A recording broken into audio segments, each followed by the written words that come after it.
employees using government resources to do political things.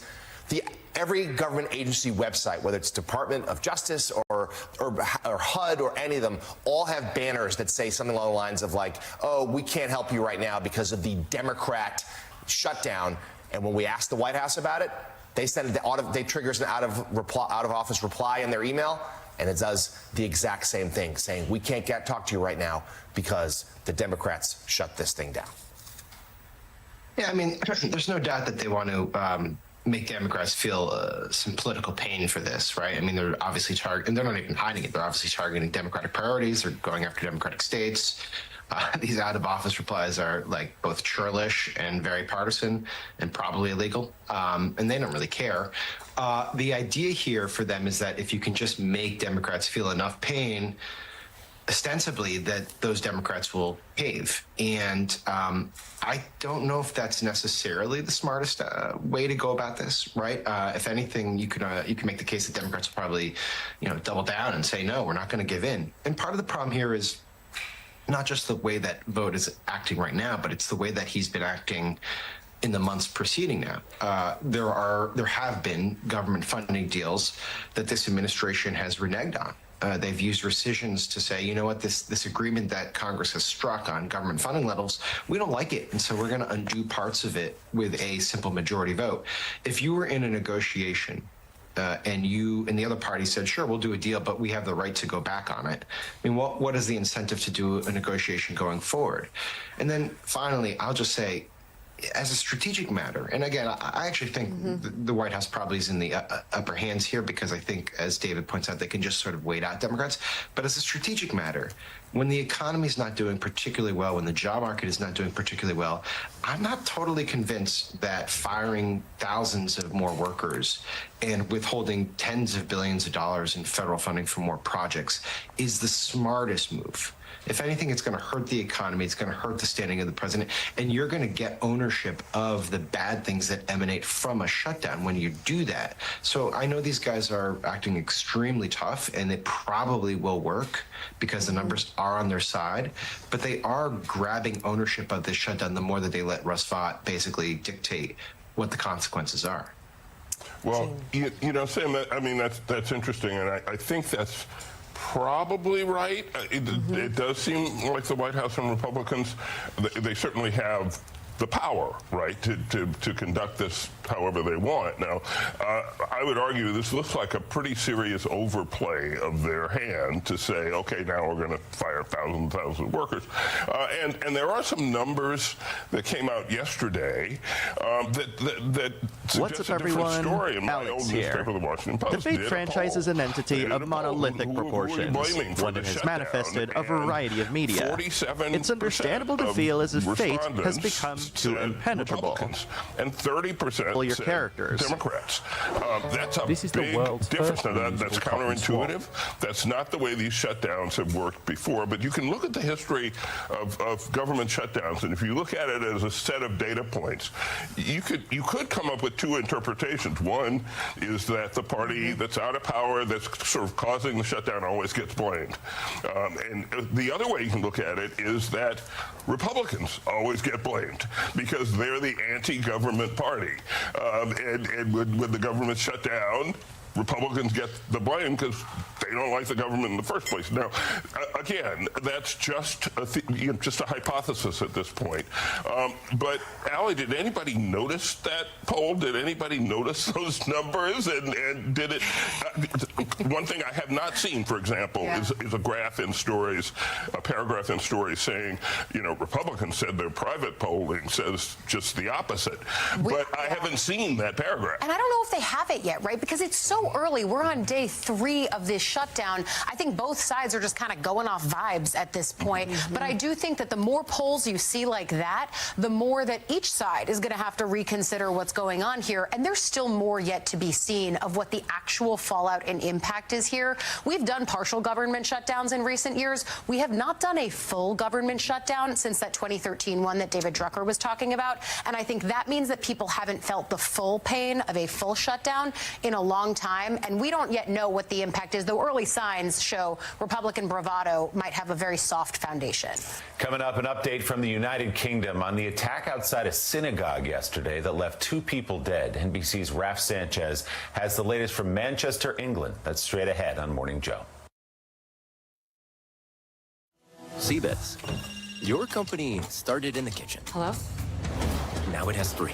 Your team of 5 grew to an army of 500. And that's your logo, right there in marble. That's big. All about spiky hair and saving the world from yet another god? Advisor Wrong. built for the These middle 10 market. games went way beyond cliches, mixing heartbreak, absurd mechanics, and stories that hit harder than a crit from Sephiroth. Accounting, advisory, Some are legends, insurance, some are and hidden more. blades, See but this? every Insights single one that earns impact. its spot. Amazon offers hourly employees health care on day 1 for the whole family. Mom, come quick! Go, go, go, go, go! Yeah! We are back with Maryland Governor Westmore on a very busy news night. There's so much I wanted to ask you about, and you gave that amazing speech this morning in Maryland. The government shut down, but yesterday also, Trump and Hegseth gave what I thought was a bizarre, politicized event. They did a bizarre politicized event in front of 4, 3, 2, 1-star members of the U.S. military. You were a veteran yourself. Get in. There are a couple homes. things that struck me. They talked about fighting a war from within. We're not like those they other talked home about criminals these that steal silly your rules stuff. of engagement. We steal your When you're in the hard-earned military, home and you know this better than I do, but I've worked with We the find your members. property online from the public record. They serve the commander-in-chief. They report to him. They do what he orders. And I just wonder if we're in just a different moment where there should be some questioning. Or how do you think about it? Yeah, I mean, yesterday was really disheartening. I received a text from a person who I served with before, and he said to me, he said, you know, it's normal to disagree with the commander-in-chief. He said, but I don't know if it's normal to be embarrassed by him. Mm-hmm. And he said, and I'm embarrassed. You know, and when we take the oath, we take the oath that we are going to follow the Constitution of the United States of America, and we will follow the lawful orders of the commander-in-chief. It's the same thing, and it's the same very humble responsibility that I take as the commander-in-chief of the Maryland National Guard. That I know the Maryland National Guard and the Maryland Air Guard, they move on the command of the commander-in-chief, that I'm giving them lawful orders. But I also think there's a confidence amongst the members of the Maryland National Guard and the Maryland Air Guard is that I would only ever give lawful orders. And that's the struggle that I think for a lot of members of the military, they're figuring right now. We will follow the commands of our commander-in-chief. That's the oath that we took. When they're lawful. And I think there's a lot of people who right now, when they heard the words from the commander-in-chief yesterday about talking about using American cities as training grounds, they're not receiving lawful orders. In fact, they're receiving orders that are in direct violation of the U.S. Constitution and of U.S. law. And so this is what is making this moment so tricky. It's not just the fact that, you know, hearing Pete Hegseth, ridicule people about merit is really rich when he is the most unqualified Secretary of Defense that this country's ever seen. But it's past that. It's that we are hearing from our commander-in-chief about instructions that he is giving to the members of our military that are not just nonsensical, they're unlawful. And that puts the members of our military in a really complicated situation. What can they do? They don't have to follow them. We have to follow lawful orders. We follow the instructions of our commander-in-chief. We follow the Constitution of the United States of America. But I cannot stress enough that word lawful matters. And in fact, we are told you do not have to follow unlawful orders. And so I think this becomes a really challenging moment for the members of our military when you usually have the ability to trust that the orders that you are getting are lawful. I think if we have seen anything from the precedent of this Trump administration, that is not always a guarantee nor a prerequisite for the decisions and the orders that they're given. I see the guns and bats in this room. You are unleashed. The handcuffs that you're carrying, they're not on you anymore. They're on the criminals. And whatever you need to get it done, we're going to get it done. We are about to provide you with a level of support you cannot even imagine. This isn't just a task force. This is a all-of-government unlimited support operation. ATF, DEA, FBI, ICE, Department of War, every resource we have. And they're not going to be sitting behind a desk at a keyboard. We are sending in real cops with guns and badges to go out with you on the street every single night making arrests. That was White House Deputy Chief of Staff Stephen Miller speaking to law enforcement in Memphis, Tennessee yesterday, telling them they can do whatever they need to do to fight crime there. Attorney General Pam Bondi and Defense Secretary Pete Hegseth were also there just days after a task force ordered by President Trump started operating in the city. The Memphis police chief said on Tuesday that National Guard troops are expected to arrive in the city within the next 2 weeks. I want to bring in now Democratic Congressman Jake Auchincloss of Massachusetts. Congressman, I want to start with just getting your reaction to what you just heard there and the way that the Trump administration is fighting crime in American cities by sending in National Guard troops. Good morning. Thanks for having me on, Allie. It's unacceptable. Law and order is vital, and mayors, governors should do their utmost to defend against not just violent crime, but also quality of life violations like shoplifting or open air drug use.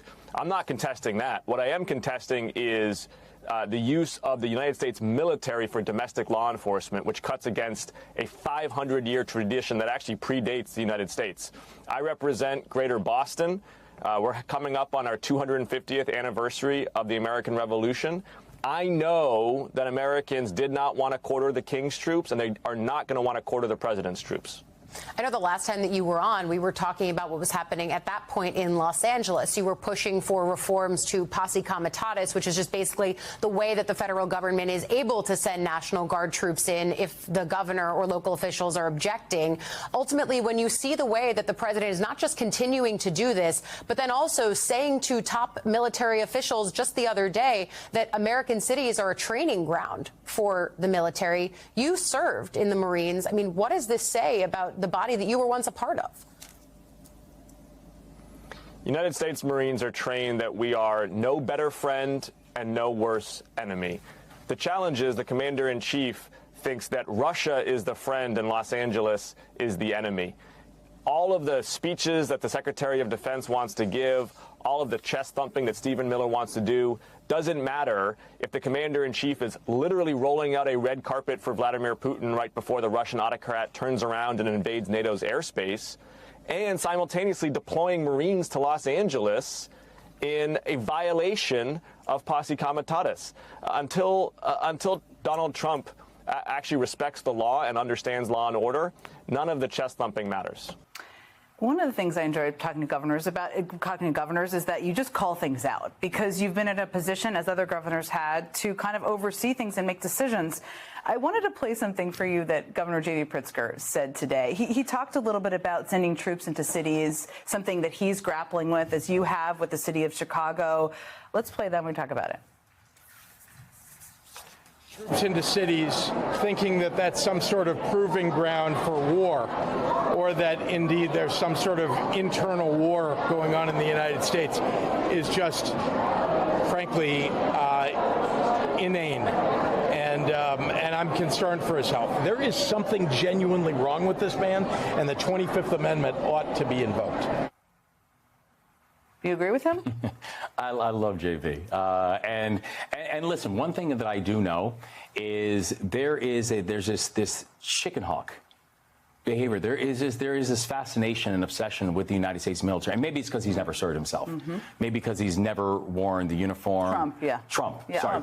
Not JV, but Trump. Yeah. Maybe because he's never worn the uniform. But there is this fascination that he has about that the answer to everything is deploy the United States military like he's a child. Like playing Battleship. Correct. Like this is a childish game, without realizing that the people that he's talking about, these are real people.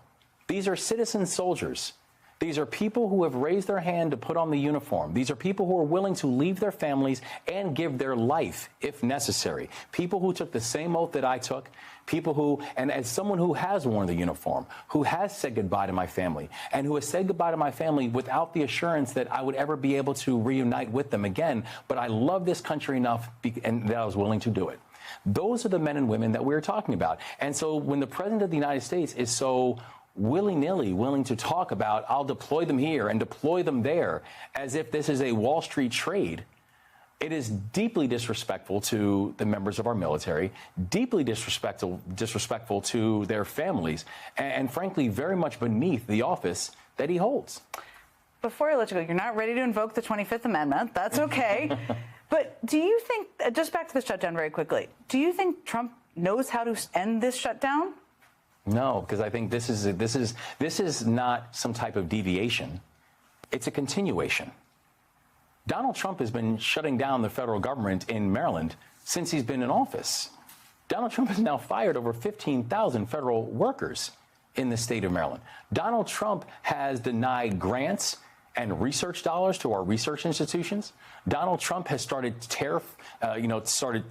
tariffs that started trade wars that has now risen the price on everything. Energy prices in the state of Maryland have jumped by 20% since Donald Trump has been the president of the United States. It's not that I don't think he knows how to end the federal government shutdown. I don't think he has an interest in ending the federal government shutdown. What's happening here looks simple, yet it's being spun to seem complicated. The truth is clear, though. Donald Trump and Republican leadership are steering America straight into a shutdown, and then trying to blame everyone else for the crash. They control the White House, the Senate, and the House. That means that they also hold all the responsibility. Yet instead of negotiating months in advance, they waited until the last possible moment, refused to meet with Democrats, and now they want to frame this chaos as somebody else's fault. Think about it. Back in 2013, Trump himself said that if the government shuts down, it represents a failure of the president to bring people together. Fast forward to today, and suddenly he acts as though that logic no longer applies to him. What he shows is just huge hypocrisy, not leadership. And the consequences reach far beyond Washington games. A shutdown means real Americans get hurt. Families lose access to health care.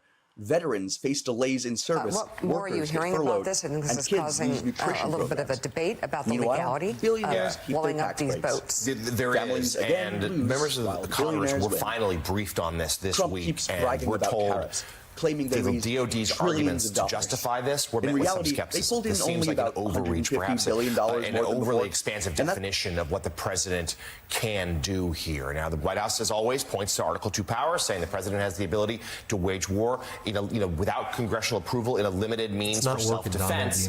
The White House is claiming that the drug boats and the fentanyl on them, even though there's real skepticism as to how much fentanyl is actually there, they haven't proven it yet, and fentanyl doesn't usually come from Venezuela. That whether that's actually a national security issue or not, is that really in self-defense? That seems to be the heart of this, David Drucker. But the White House, they like how this is going. We know there are real hawks on Venezuela in the administration. That includes the Secretary of State, Marco Rubio. That includes Stephen Miller. They feel like this is a right political issue. And we know these warships, or there's some looming near Venezuela. And White House officials, to us, are not ruling out an escalation of strikes, potentially even within that country's borders. Yeah, look, I think there are two separate issues here, Jonathan, right? One is that the policy of trying to respond to the drug cartels in a more forceful manner. And I mean, if you were to talk to Americans across the country, regardless of politics, there'd probably be some level of exhaustion after decades of trying to fight off drug traffickers and all of the crime and personal human devastation that comes with the drug scourge in the United States, right? And so an administration that says, listen, we're not going to take this anymore. We're going to take the fight to these cartels. We're going to do something about this. As a general policy matter, it's probably going to be very well received. As we've been discussing, the constitutional issue of what any administration, not just the Trump administration, but what if any administration is allowed to do without congressional approval is a completely different matter. And I think what was curious here, what was very interesting about how the administration is framing this, is that the president has determined that we're in a war with the cartels, right? And that's very interesting because Congress has the power to declare war. They're the only ones that can declare war. We don't do that really anymore, and that's understood by everybody. But usually, after initial quick moves by an administration with the military, Congress is informed, and if it's going to be an ongoing operation, right, Congress usually gives some sort of sign-off, right, an authorization for the use of force, use of military force, something like that. But, you know, as we've seen since Trump's second term began, Congress has been happy, or at least Republicans in Congress have been happy to shed power and give it to the executive branch. They don't really sign off on spending anymore. Makes us wonder, you know, whether this government shutdown, how you end up solving it when the president doesn't really need congressional approval to spend money or not spend money. And do they need any congressional participation to use force on an ongoing basis or not when Congress isn't going to object? Coming up, there is Oscar buzz around the movie directed by our next guest. Filmmaker Benny Safdie is here with a look at The Smashing Machine, the new drama starring... What else is important? Puppies, at least for your mental health.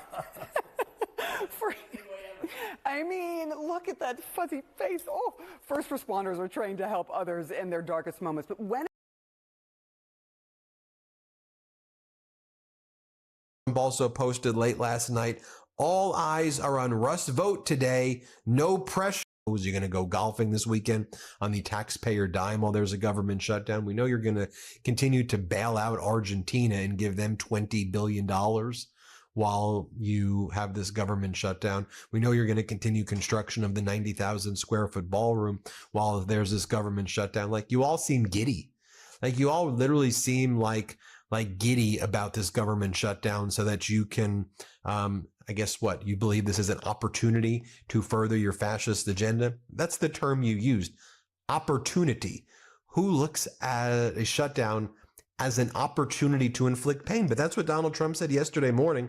I have a meeting today with Russ Vought, he of Project 2025 fame, to determine which of the many Democrat agencies, most of which are a political scam, he recommends to be cut, and whether or not those cuts will be temporary or permanent. I can't believe the radical left Democrats gave me this unprecedented opportunity. They are not stupid people, so maybe this is their way of wanting to quietly and quickly make America great again. President DJT, I mean, what sick individual views a government shutdown as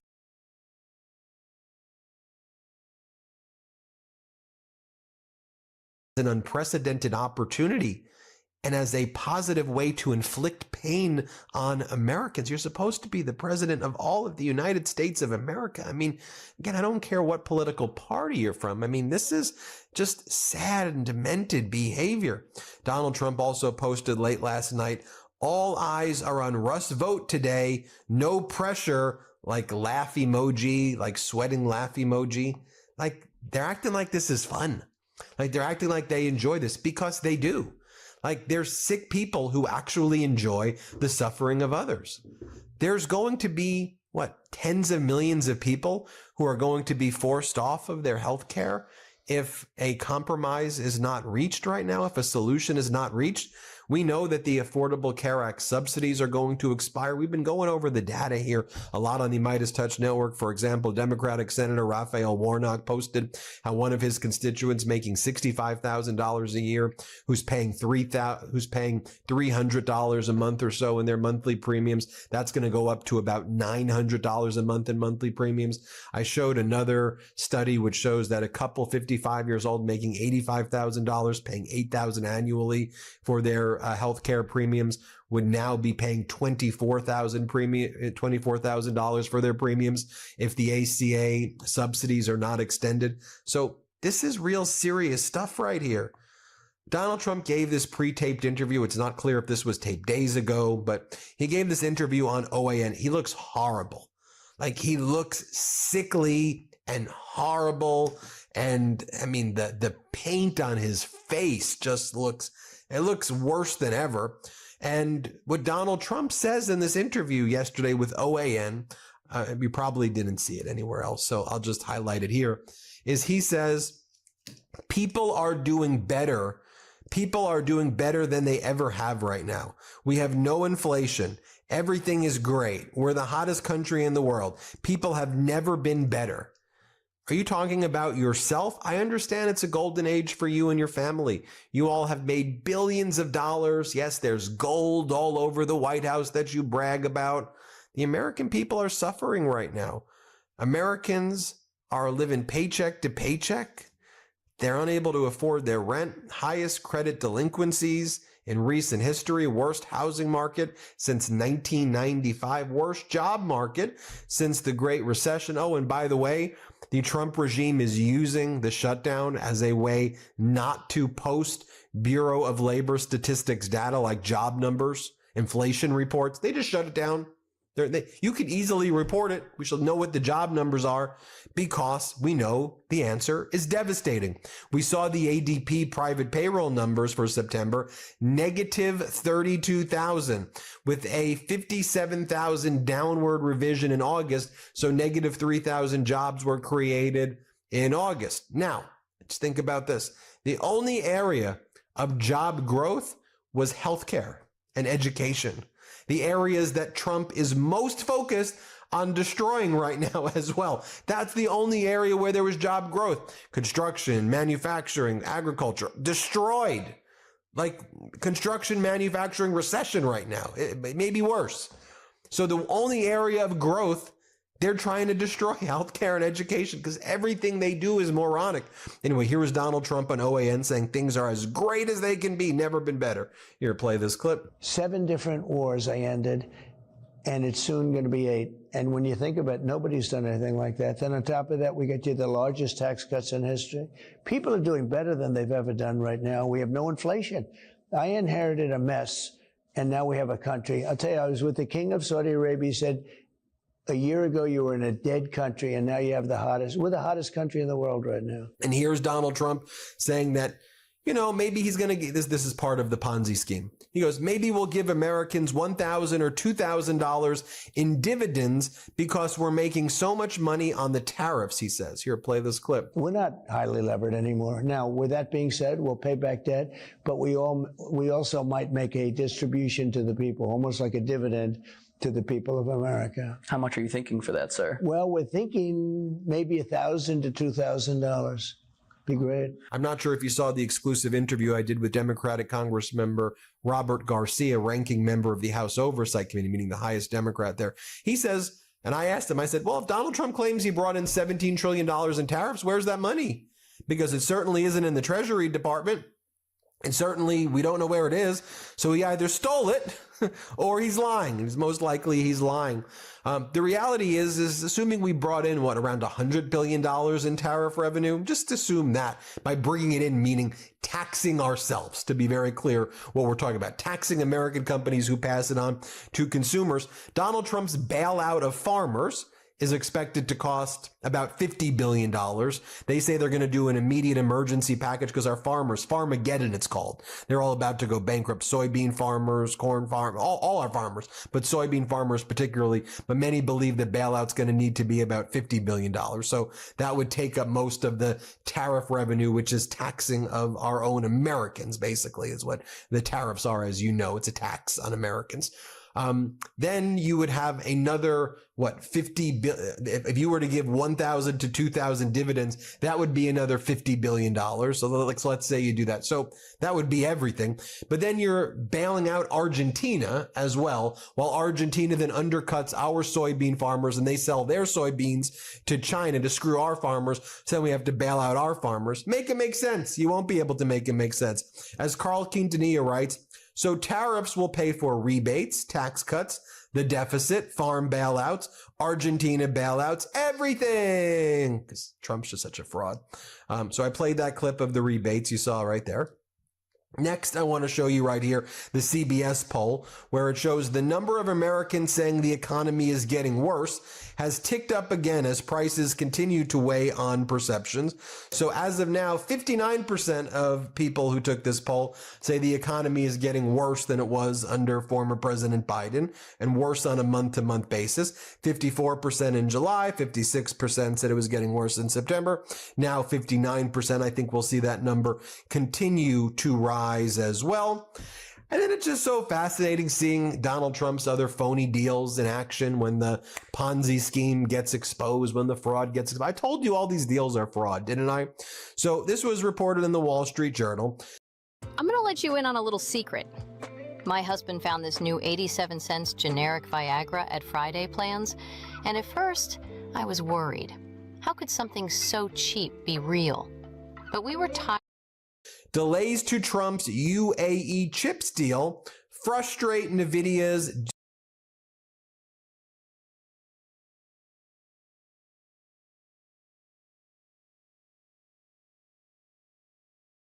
% of the workforce. We've seen cuts to programs and offices that support the work of national parks. They're stretched. They're already struggling to keep up, and they're trying to do more with less. And this shutdown is just another challenge right now this year. What do you tell those who are going to go to the parks? I was just in Yosemite not long ago, before all of this, and it is such a beautiful experience because the United States has an incredible number of these gorgeous, just beautiful scenes inside of these parks, animals, the views. What do you tell people? What are you warning people at this time if they do decide to go into the parks as they are partially open because of this shutdown? It's a hard situation. We don't want parks to be closed forever, but the government is shut down, and as long as the government is shut down, our parks should be closed. And so we would encourage people not to visit parks right now, to take advantage of some of our beautiful state parks and maybe delay that trip until the government reopens. All right. Thank you so much. I really do appreciate you coming on and sort of walking us through that. The national parks partially open, but you are warning that the staffing isn't necessarily there in case something goes wrong. And we have seen over time rescues that had to be made of people on some of these cliffs and that sort of thing, or who have hurt themselves. So a lot to think about if you're going out to the parks. Do you recommend going to the state parks? Emily Thompson, thank you so much. I do appreciate your time. John? Right, new this morning, police body cam footage shows country music star Morgan Wallen denying he did anything wrong while getting arrested for throwing a chair, I should say, off a Nashville bar's balcony in April. Just watch camera footage of you throwing a chair off, landing and laying through the traffic. All right, everybody go ahead.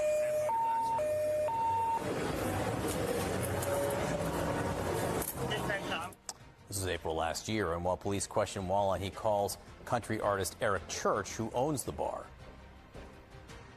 They're trying to take me to jail outside of your bar. Eric Church is on the phone.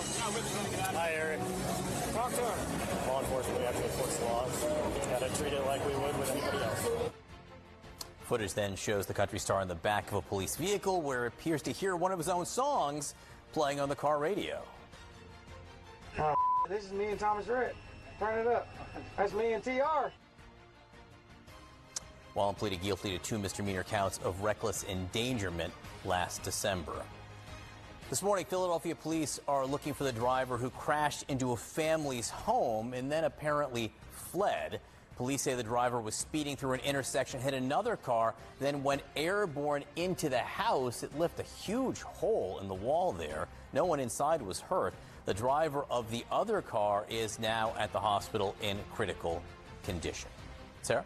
All right, it is the field trip of a lifetime. A group of Chicago grade schoolers are getting set to leave for Rome after they made headlines back in May for staging an elaborate conclave before Pope Leo was elected, complete with cardinal costumes you see there, the white smoke they even did. I mean, they really did this to a T. And there was, of course, a very small pope. Dear sisters and brothers, I announce to you with great joy, we have a pope. There's something so adorable about that. Anyway, Pope Leo is, of course, a Chicago native and a Sox fan. What do you have to say about that? White Sox. That's right, correct. White Sox. Oh, nothing. He has nothing to say. He doesn't want to. No lightning's going to strike you because. No, I love the White Sox. Okay. I love the White Sox. But you're a Red Sox. At least he's not a Yankees fan. That would suck. Joining us now is a teacher at Our Lady of Mount Carmel Academy and a co-leader of the Rome trip. Allison Forrester, thank you so much for being here. All right, these trips can be tricky because you've got a lot of kids, and I'm sure the parents are going to be there, and it's going to be a whole thing. Is there any official movement that you're going to actually get to spend time talking with? And I just found out about this. I was suffering with dryness, dullness, and that dreaded turkey neck. I've been using this for about a month now. 3 things I'm really noticing. The neck.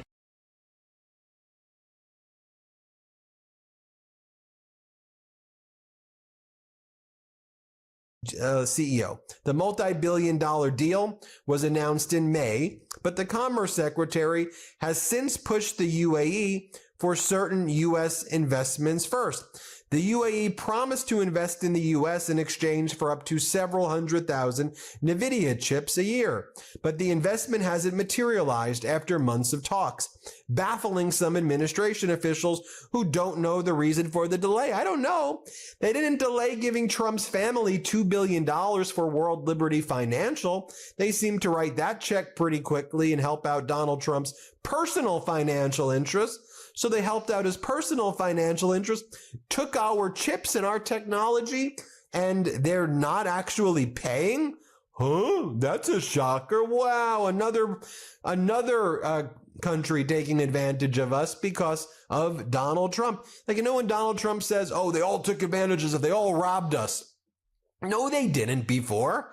No, they didn't. America was the strongest, proudest economy in the world. Don't get me wrong, it's not like we were problem-free, but it was viewed as the envy of the world. That was a headline from the Wall Street Journal. The Goldilocks economy, as it was called in the Financial Times. But, you know, Donald Trump wanted to destroy it. Russ Vought, his whole view in 2024, when we were talking about Project 2025, we want them to go, referring to federal government employees, because they are viewed as the villains. Speaking of government employees, we want to put them into trauma.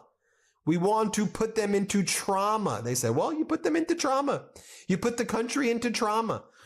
What human being says we want to inflict trauma on our people as government officials? Like, when you work in the government, you should want to help people. Again, this shouldn't be a Democrat, Republican, independent issue. You should want to be a leader of government as a public servant. Public servant. Uplift people, not punch down. Show empathy, not inflict trauma. Inflict trauma was your goal? We told you that was their goal. Donald Trump said that was his goal. Why didn't you believe us? I mean, you believed us, but enough. We got to call this stuff out. Now, finally, Wall Street Journal headline yesterday, White House senses political risk on healthcare despite shutdown bravado. Trump aides are discussing proposals to extend Obamacare subsidies on which millions of Americans rely. Trump has projected unwavering confidence that he is winning the messaging war over the government shutdown. But behind the scenes, his team is increasingly concerned that the issue at the center of the debate will create political vulnerabilities for Republicans. Advisors are worried that the GOP will take the blame for allowing healthcare subsidies to expire, raising costs for millions of Americans ahead of next year's midterm elections, according to administration officials. It goes on to say that while, again, they're projecting this strength, all their top advisors are like, we're screwed on this issue. All they have is their bluff and their desire to inflict trauma. And don't get me wrong, they're in positions where they can inflict real trauma and pain. But compromising with these bad faith fascists is not going to be a solution. We saw what happened before. There is no compromising with them when it comes to when they say, trust us. When they say, trust us in the future, we'll deal with that in the future. You can't believe him, is what I'm trying to say. We'll have legal analysis as to whether or not President Trump could permanently fire those federal workers. Plus, we'll preview what could happen in court this morning when disgraced hip-hop mogul Sean Diddy Combs is sentenced on 2 prostitution-related convictions. And also ahead, the Supreme Court could announce this morning if they will hear Ghislaine Maxwell's appeal for her criminal convictions for recruiting and grooming teenage girls for Jeffrey Epstein. And the long-awaited day is finally here. It's here, Molly Jong Fast, Mara Gay. Taylor Swift's highly anticipated album, The Life of a Showgirl, was released at midnight to the delight of countless Swifties around the globe. Kind of fun. I really like her. Less fun, the Yankees win last night. Nope. There will be no more discussion of I that don't this get morning. rescue cats. I am sorry, Darn Nikki. it. The Red Sox let us all Yeah, down. you let me down. They sure Okay. did. All right, we'll begin this hour with no sign of resolution in the government shutdown as Republicans and Democrats continue to trade accusations of who actually is to blame. NBC News Chief Capitol Hill correspondent Ryan Nobles has more. Day 3 of the federal government shutdown after a key meeting between President Trump and the architect of his plans to shrink the federal government, Russ Vought. Trump yesterday writing Vought would now recommend which, quote, Democrat agencies to cut, adding, quote, I can't believe the radical left Democrats gave me this unprecedented opportunity. Well, there could be firings, and that's their fault. And it could also be other things. I mean, we could cut projects that they wanted. As for those possible layoffs, the numbers could be staggering. Look, it's likely going to be in the thousands. A stark reality for Jenna Horton, a researcher at the National Institutes of Health, who's currently furloughed and can only check her email to see if she's been laid off. We're not allowed to work, which is tough because most of us are really passionate about what we do. Meanwhile, coast to coast, the early impacts of the shutdown are already being felt, with federal employees, including members of the military, working without pay. A food bank near Fort Leavenworth in Kansas prepping for an influx of need. That's panic on real military families. As the anxiety ramps up, Congress remains at a standstill. Republicans and Democrats are no closer to a breakthrough. The Senate GOP leader claiming there is nothing to negotiate. As soon as they release the hostage, then we can talk about those other issues. But Democrats like Congresswoman Alexandria Ocasio-Cortez argue the need is now, and Republicans should come to the table. Let's make sure that people's health care premiums are protected. Let's end this shutdown. Let's get people fed, and let's get these paychecks back flowing. The two sides still very much stuck in their positions, with no signs of a breakthrough. And last hour, we spoke with House Minority Leader Hakeem Jeffries, and here's some of what he had to say about the shutdown and where Democrats stand at this moment. We know that real people are being hurt, and that unfortunately has been the case since the beginning of the Trump administration on January 20th.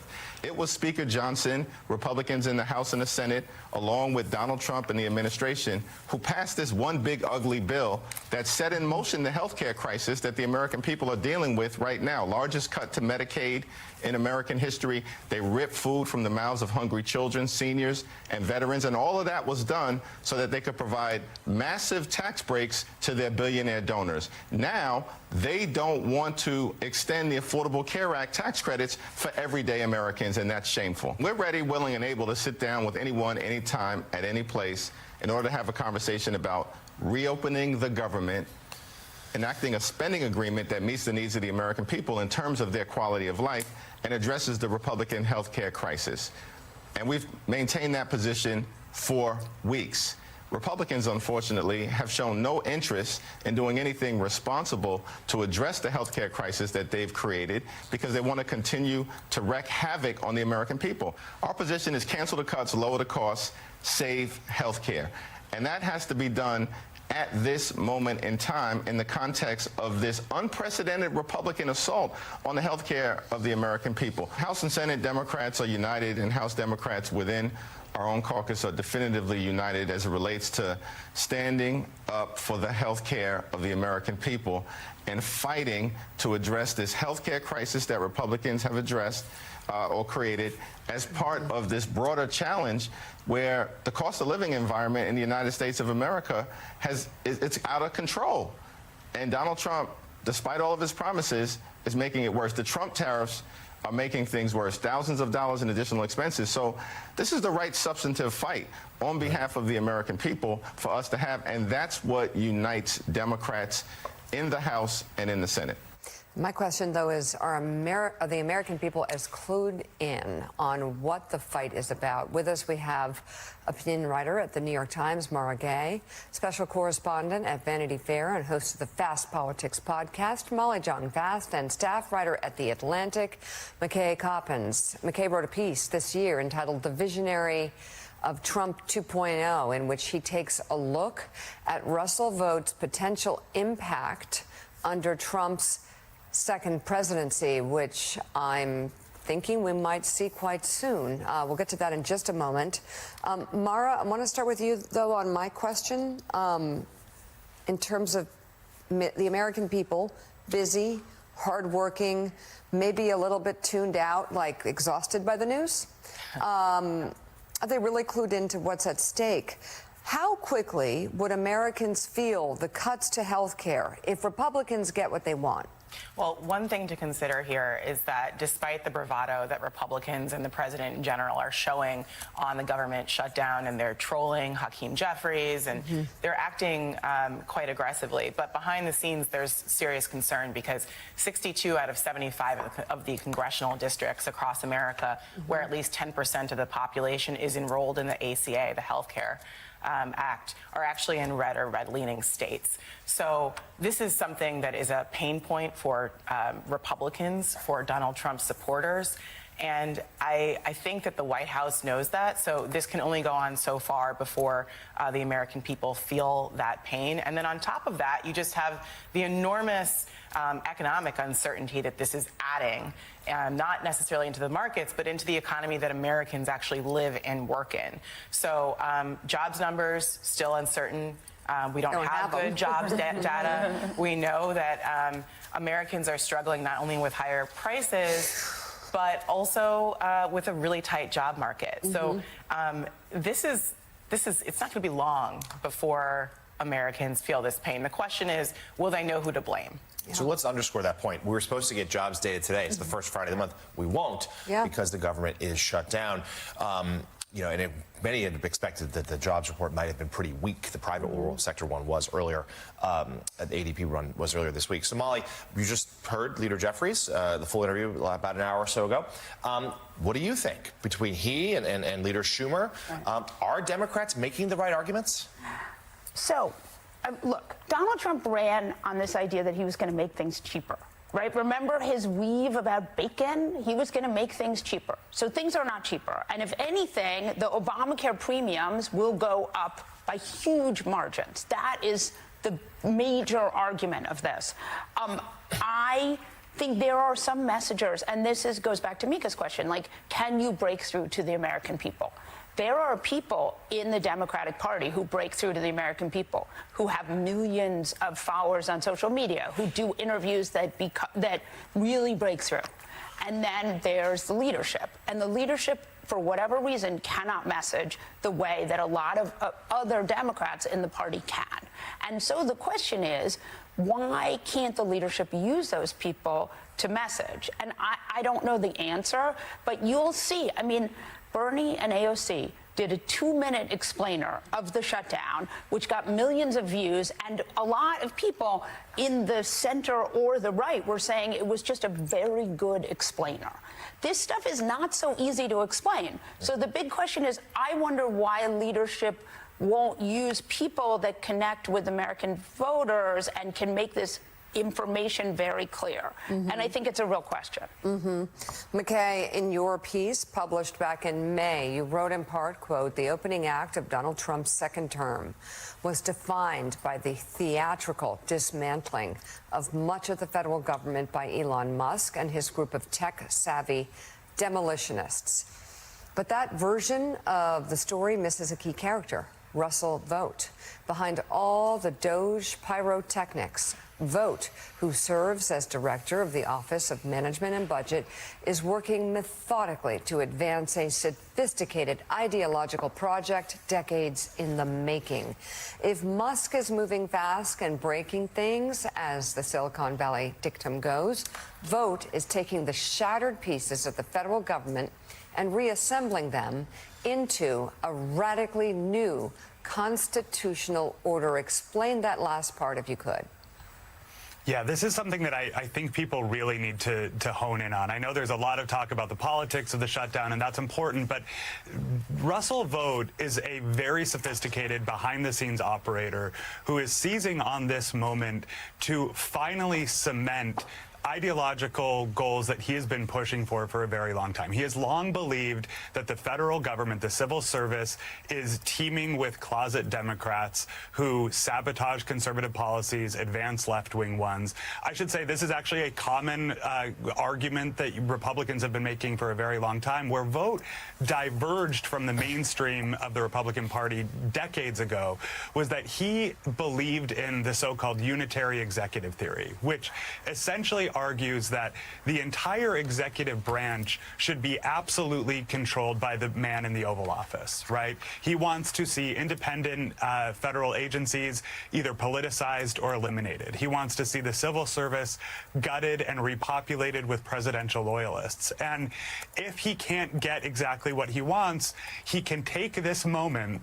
And they've been pretty open about this, the Trump administration. He can use this moment to lop off large parts of the federal bureaucracy that he believes are insufficiently loyal to, on board with Donald Trump's agenda, and make those cuts permanent. Basically unravel the federal government to the point where Democrats, if they ever take back the White House, will not be able to put it back together again. Yeah, and as I note in the Atlantic today, you know, that Vought has sort of taken on this almost larger-than-life presence in the left, where he's spoken of in the same sort of hushed, dark tones, just like Stephen Miller. He's like the boogeyman right now, and the White House knows this. And not only, at minimum, Vought looms as a bargaining tool, the bad cop, if you will, who could fall through with all these threats. But as McKay says, he actually could try to sort of redo and slash the bureaucracy altogether. For more, let's bring in the co-anchor of CNBC's Squawk Box and a New York Times columnist, Andrew Ross Sorkin. Andrew, good to see you. We are obviously in the early days of this shutdown so far. What is the early sense from the markets? How are they reacting to it? And of course, as we just discussed a few moments ago, normally we'd have you on today talk about jobs data, but we don't have any to peruse. Another example of what happens when you don't have a government that is open. I think the prevailing view on Wall Street right now is that we will get a deal of some sort. The Democrats will come to the table. The Republicans may come to the table with what, I don't know, but that this won't be a prolonged and painful scenario that goes on for weeks and weeks and weeks and weeks and weeks that has a demonstrable income or outcome to the economy. And I think that what most investors would tell you is they're looking at past history. And the truth is that if you look at the past history of government shutdowns, oddly enough, as counterintuitive as it may very well be, the stock market has historically ended up at a higher place than before these shutdowns have occurred. And I think that that is ultimately, as painful as it is for the government workers and for everybody who's dealing with this and all of the uncertainty that it invariably creates, for whatever reason, historically at the end of these things, the market has been higher. And I think that weighs on professional investors. Yeah, certainly. The market continues to go in that direction for now. Andrew, let's start. We mentioned a story earlier in the show about Apple removing an app from the iOS store that would, it's like ice detection. It would let people know when ICE agents might be around.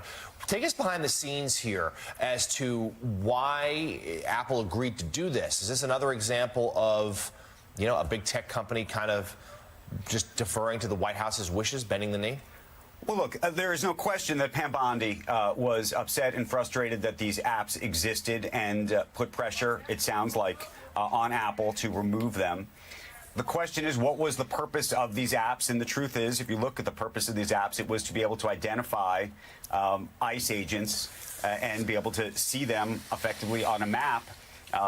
You know, the killing that happened last week happened after the killer, if you will, looked at one of these apps. We don't know how much the app itself ultimately resulted in what ultimately happened. Having said that, you know, I think there's a fair question to be asked whether apps like this should exist, why these apps would exist. I like to think that they're not meant for folks to use to target ICE agents, but more in truth, for people to avoid the ICE agents, which raises its own questions. You know, for many years, and I've always sort of thought to myself, why is this allowed? You know, if you go onto Waze or Google Maps, you have folks who identify on the map where the police are on the highway or on the street. Why are they identifying where the police are? They're identifying them so that people can evade speeding in those places. That is the purpose of it. Hopefully it's not meant to go target those police officers. But for whatever reason, we allow that. I'm not sure I would. Maybe we should, maybe we shouldn't, but I think that that's sort of a larger debate in America. Yeah, no question there. CNBC's Andrew Ross Sorkin. Andrew, thank you as always. McKay, last word to you here. Just, you know, knowing what you know about Vogt, and you profiled him so well, and the sort of the mercurial nature of President Trump when it's come to these shutdowns. Let's remember, in the first term, it was relentlessly bad cable news coverage eventually caused Trump to blink. You know, that's why he came back to the table. What do you think his appetite for that would be this time around? Well, this is the biggest disadvantage that Vogt has, which is also kind of his secret power, which is that he is not sensitive to the politics of the shutdown. Vogt, like I said, has this decades in the making ideological project he's trying to advance. He doesn't really care if Republicans in Congress are hurt from it in the long term, or probably even if President Trump is hurt politically. President Trump does care about that stuff. He cares a lot about how it plays in the media. He cares about poll numbers. He cares about Republicans in Congress calling him up and saying, hey, you gotta end this. This is hurting us in our district. So, you know, Vogt, to the extent that Vogt can accomplish what he wants to, he'll have to move pretty fast before the politics of this catches up to him. All right, staff writer at The Atlantic, McKay Coppins, thank you. His article, The Visionary of Trump 2.0, is available to read online now. And coming up on Morning Joe, we'll take a look at some of the other stories making headlines this morning, including how the U.S. is on the verge of losing an accomplished first achieved a quarter century ago. We'll tell you what that is straight ahead. And a reminder, the Morning Joe podcast is available each weekday, featuring our full conversations and analysis. You can listen wherever you get your podcasts. We'll be right back.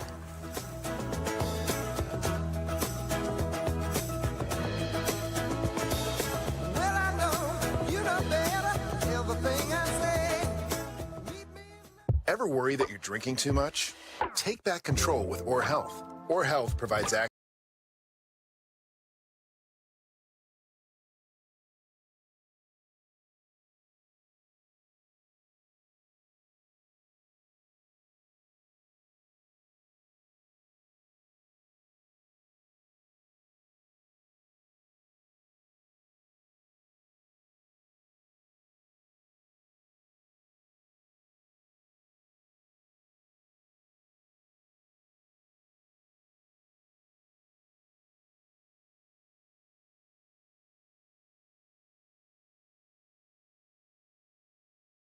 Some solutions here to the Charlie Kirk assassination. First, there's not a chance in the world that Tyler Robinson could have taken the kill shot. And two, that kill shot was a high-velocity rifle round that ended up in Charlie's body. I'm going to show you how I got to that conclusion. In America, over the last 10 years, guns are not connected.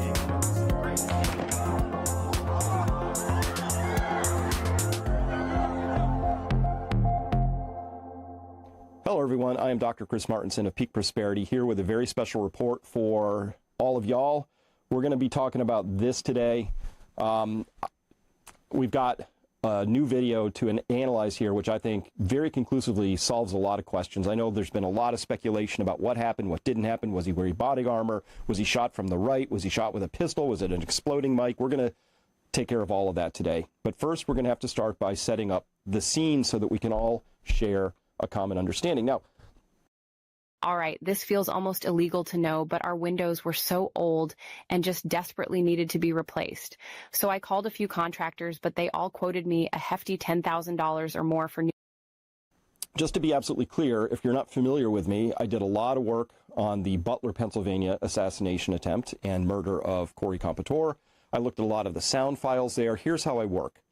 I will gather all the data I possibly can. And then once I have that data, I'm going to try and see if it fits to a hypothesis. And if it doesn't work, I'll reject the hypothesis. But I'm very diligent about this. You can ask my team, anybody who knows me. I will go over the data, over it. I'll get all the way to the point of feeling like I have it all resolved. That happened multiple points over the past 8 days while I was analyzing what I'm going to share with you today. And I had to reject 3 separate conclusions that I'd come to because it just didn't fit or new data came out. That's how I roll. All of this could be revised tomorrow too if brand new data comes out. But let me walk you through how I got here and what I'm thinking. For those of you who like logical, deductive, methodical sorts of explanations and explorations, you're going to love this because that's who I am. If you want hyperbolic stuff with a lot of sensationalism, I'm not your guy, but I am going to get you to a place where we're going to both learn what happened here and learn some things along the way. I should also probably tell you that I am a gun aficionado. I've been shooting for well over 40 years at this point in time. I've probably shot 500,000 rounds. None of that means anything. There's a lot of people who shoot a lot of guns who still don't understand ballistics, still don't understand what happens in a human body. My background, my PhD from Duke University is in pathology, subspecialty toxicology. So yes, I've conducted autopsies. I'm familiar with the human body, and I'm familiar with guns, and I know a little bit about ballistics, but we're going to see if we can put this together deductively together and come to some sort of a conclusion. So let's start here with the scene. We have to have a common understanding of the scene, otherwise the rest of this won't really make sense. So here's a drone shot from above.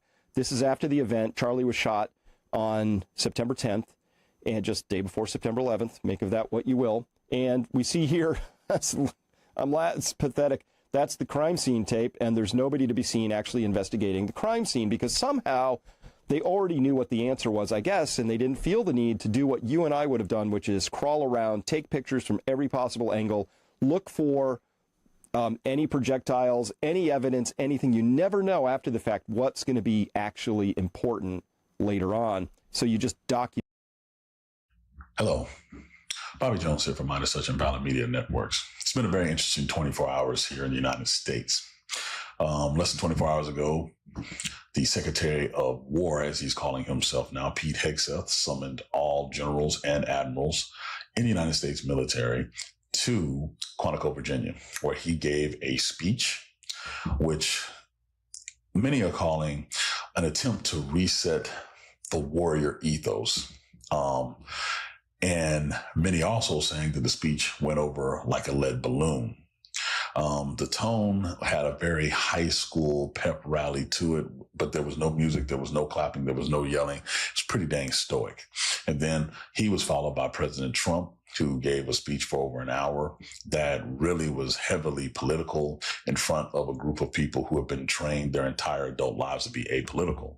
So how does one follow that? Well, the Washington Post dropped an article talking about that the Secretary of War is now going to use polygraphs and NDAs around the Office of Secretary of Defense and the Joint Staff to ensure there are no more leaks. Now, let me break down some of this.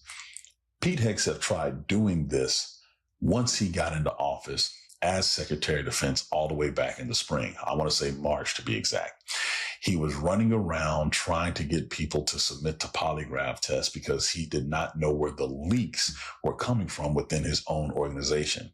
Those leaks, if you can believe it, did not paint him in the best light. And so he wanted to polygraph everybody. As a matter of fact, his exact words were polygraph the MFers.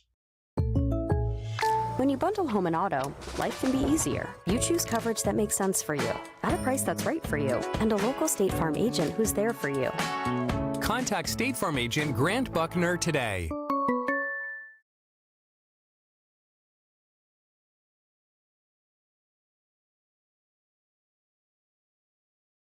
We needed a project manager yesterday. We posted a job on ZipRecruiter and had our guy on site in 5 days. He was qualified in every way. ZipRecruiter finds the best candidates for all our jobs. They helped us build our dream team, and they did it fast. Try it for free at ZipRecruiter.com/YouTube.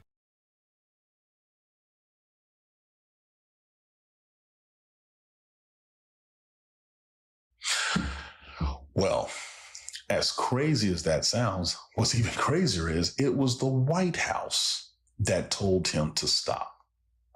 The White House understood that those actions were sowing mistrust and discontent within the upper registers of the ranks in the American military. Now, I'm one to give credit where credit is due. They were correct in stopping such a practice. And even though it was kind of shocking to hear at the time, you really weren't surprised. And then the FBI tried to do the same thing a few weeks later. It's just this thing where you're worried about information leaking from your organization, not because of security, but because it'll make you look bad.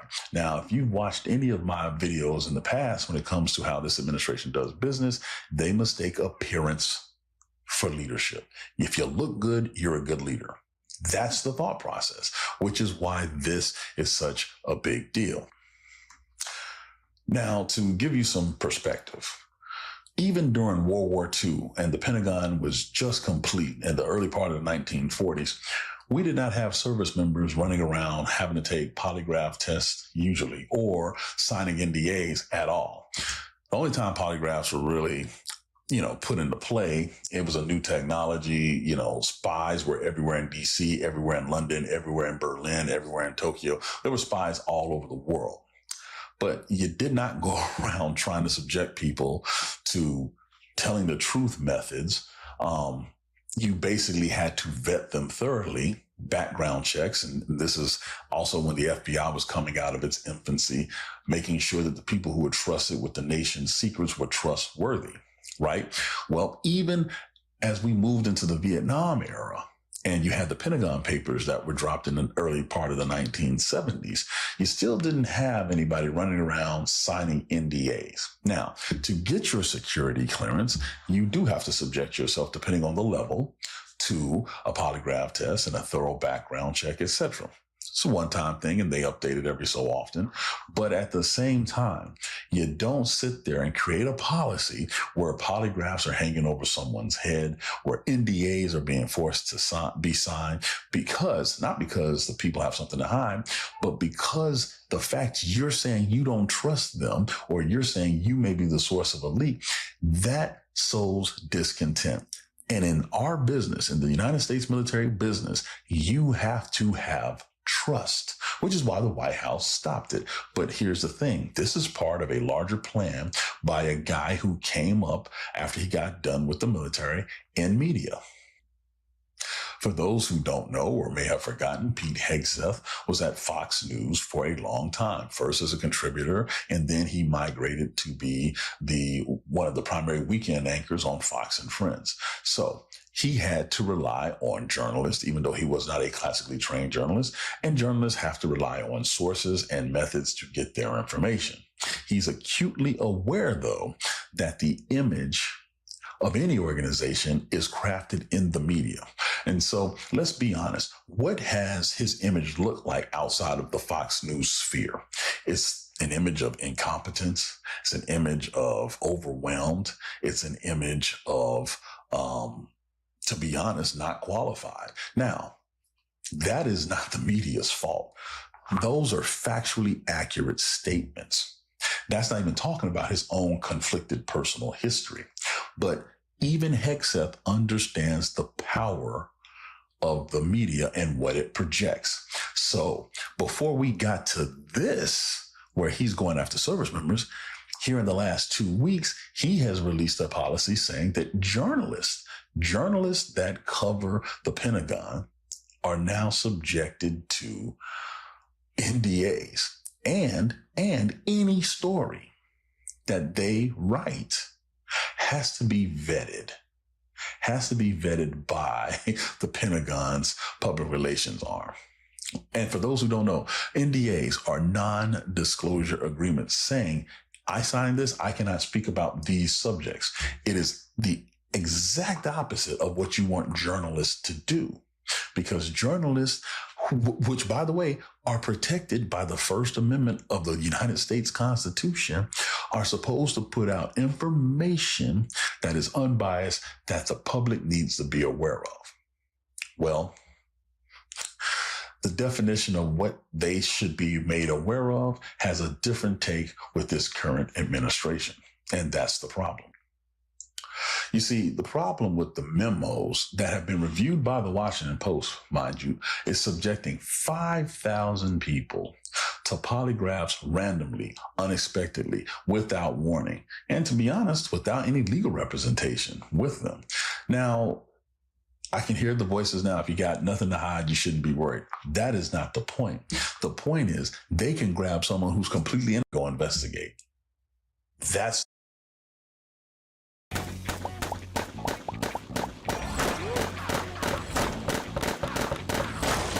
America first, but also Argentina. Hey, it's Max from UNFTR reporting for the Midas Touch Network. You know, 100 years ago, Argentina was considered one of the strongest economies in the world as measured by income per capita, putting it on par with developed nations like Germany. And today, it's one of the most economically volatile countries in the world. It's taken out 23 IMF loans, including a $20 billion loan just this year to backstop its currency, a loan that it drew down at a pretty alarming rate. But the news of the moment that we'll address today is the announcement by the Trump administration that it is willing to backstop the Argentine currency and economy by injecting another $20 billion into the economy. Only this time, it's not the IMF. It's you, the American taxpayer. But there's a larger picture, as usual, that we have to piece together to understand the plight of this once dominant South American country. While the United States cuts crucial funding to countries around the world, sometimes making a literal difference between life and death, why is the Trump administration seemingly hell-bent on propping up a country that we only export $16 billion of goods to, with $10 billion in return?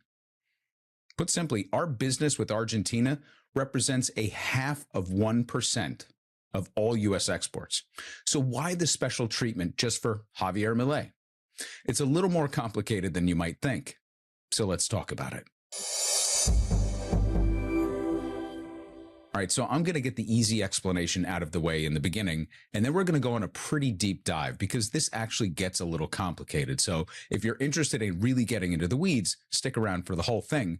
But there is a simple answer as to why we're making an exception for Argentina and promising to backstop its economy. Hairstyles. I mean, look at these two. Okay, seriously, it's ideology. The straightforward rationale as to why we're bailing out Argentina is that the Trump administration has modeled itself after the Milei administration in the way it's attacking the administrative state. So it's kind of a mutual admiration society between two guys, with Milei styling his campaign player. Welcome back to the Tara Palmieri Show. We are day 2 of the shutdown. It is Thursday, and it's not just been a boon for Republicans because the Trump administration can now enact their DOGE 2.0 in the name of slashing government spending. That's right. The Office of Management Budget, the director, Russ Vought, is apparently fulfilling his dream since puberty, according to one senator from Utah, Mike Lee. But Russ Vought is getting the chance to go into government and hack away at federal jobs in the name of saving money over this shutdown. Who knows how long this will go because they can just use the shutdown as an excuse to continue to slim down the government, which in fairness is popular with a large majority of the public, but using a shutdown as a way to do this without getting, congressional support is pretty questionable at best. But at the same time, keeping the government closed also stalls the inevitable vote on whether to release the Epstein files. Because remember, Thomas Massie, Congressman, Republican, and Ro Khanna, a Democratic congressman, say they now have enough votes, enough signatures to force a vote on a bill that would compel the Department of Justice to release the Epstein files. There is a new congresswoman out of Arizona. She won a special election. I would say her name, but I will completely butcher it. But she's ready to sign that petition. And once she does, that bill will go on the House floor. Problem is that House Speaker Mike Johnson will not swear her in under a pro forma session, even though it's been done before. He refuses. Some see this as a stalling tactic, as a way to make sure that this that this elected official does not become a congresswoman so that she can do what the Republicans do not want. They do not want to be on the record voting against the release of the Epstein files, because it's so obvious that the American people want to know why he got this sweetheart deal, what the DOJ was up to, why so many children and girls and young women were completely ignored. But, it's going to be, there's going to be a lot. This video is brought to you.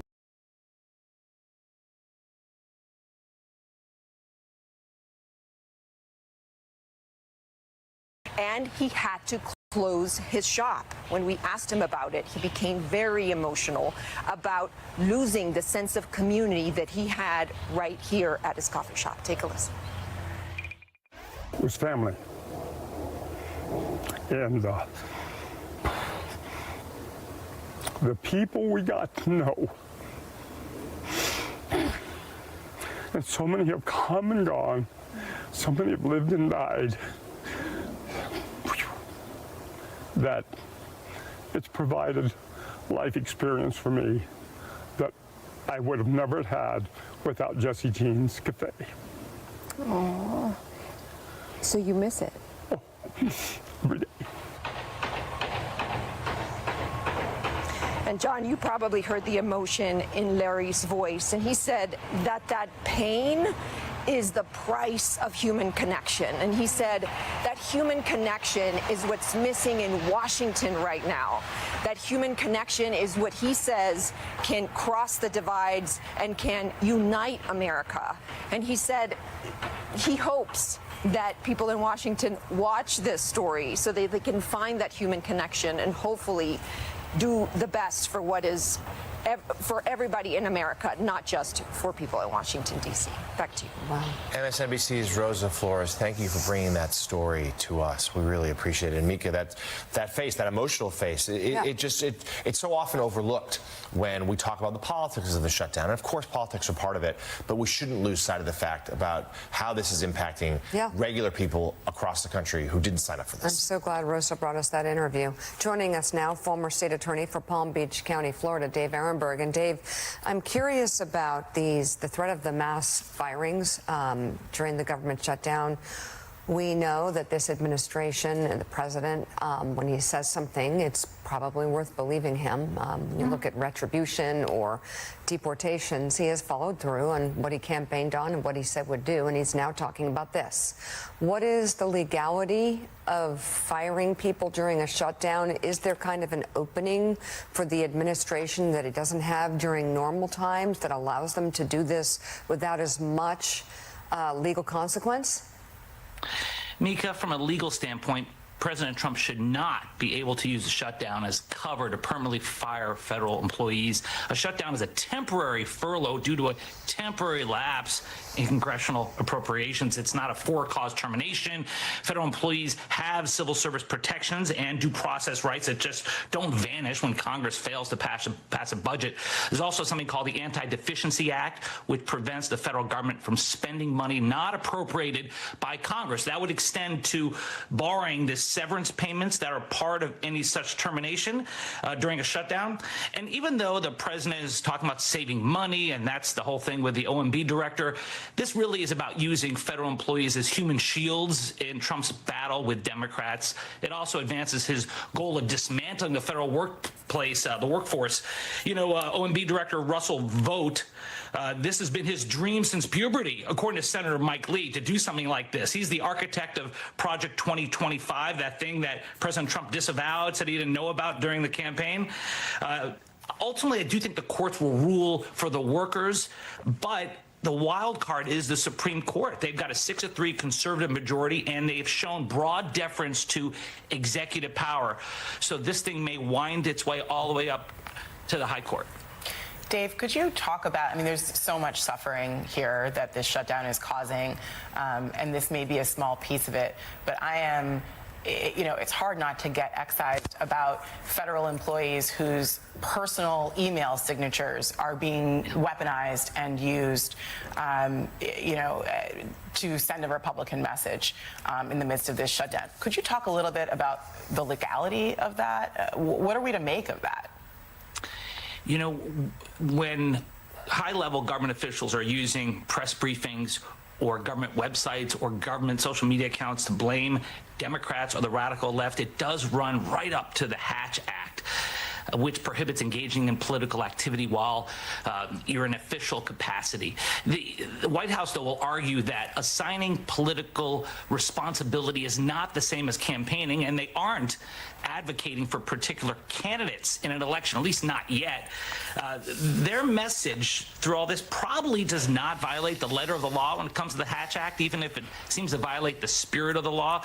But it could also be a violation of the Anti-Lobbying Act. That prevents government officials from using federal funds for grassroots lobbying to pressure Congress, like in a situation like this, during a shutdown, during negotiations. Still, it's up to Congress and the individual agencies to enforce these violations, which of course will occur half past never. And also the debate over the Hatch Act is likely also an exercise in futility, because the authority to discipline people over that when you're a high-level employee rests with the president. In Trump's first term, 13 high-level officials violated the Hatch Act. They didn't get any punishment. It's like asking the Supreme Court to reprimand Clarence Thomas for accepting and concealing lavish vacations. So we shouldn't wait for that accountability bell to ring.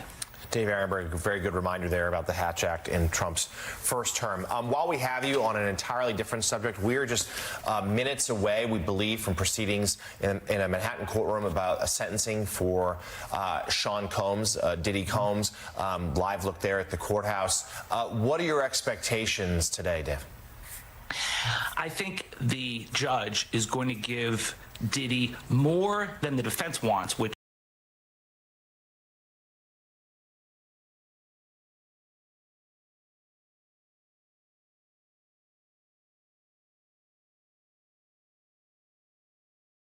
I'd like to answer that question, at least today.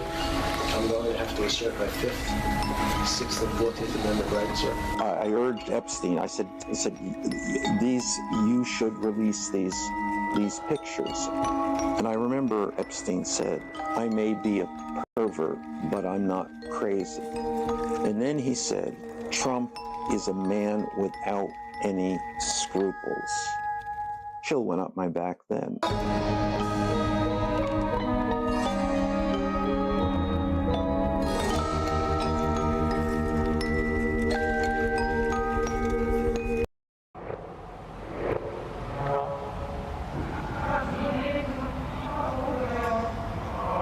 Ever since the late 60s, when he first burst onto the scene, and into the early 70s, when he officially took over the reins of his father's company, Donald John Trump has been predominantly concerned with maintaining and projecting a high social status. Beneath his renegade, faux populist persona lurks an intrinsic desire to be accepted by the upper echelons of society, one that appears to play a role in all of his biggest life decisions. Donald Trump is here tonight. Donald Trump has been saying that he will run for president as a Republican, which is surprising since I just assumed he was running as a joke. Say what you will about Mr. Trump. He certainly would bring some change to the White House. This fixation helps explain the long transactional relationship he's had with the media. Why he'd call up gossip columnists under a pseudonym, brag about his sexual conquests to shock jocks, and obsessively monitor press coverage to ensure he was always portrayed as a winner. It was once reported that he would have physical copies of Page 6 tabloids hand-delivered to his office right after they came out. It also drove him to cash in on the social capital earned from lucrative properties like Trump Tower, Mar-a-Lago, and Atlantic City, leveraging such prizes to cement his place in an era of endless tax breaks and non-existent regulations that embodied the raucous world of 1980s real estate. As the very public face of his ever-growing brand, Trump knew that in order to get to the top, he needed to schmooze, work the room, which is why he made tremendous attempts to dazzle entertainers, businessmen, and politicians at every opportunity. In the 80s and 90s, Trump worked hard to court the nation's elite by throwing lavish parties drenched in booze, drugs, and young women. Very young women. But Donald, do you worry because you have a daughter who's a model? I do, and I have a deal with her. She's just 17, and she's doing great, Ivanka, and she made me promise or swear to her that I would never date a girl younger than her.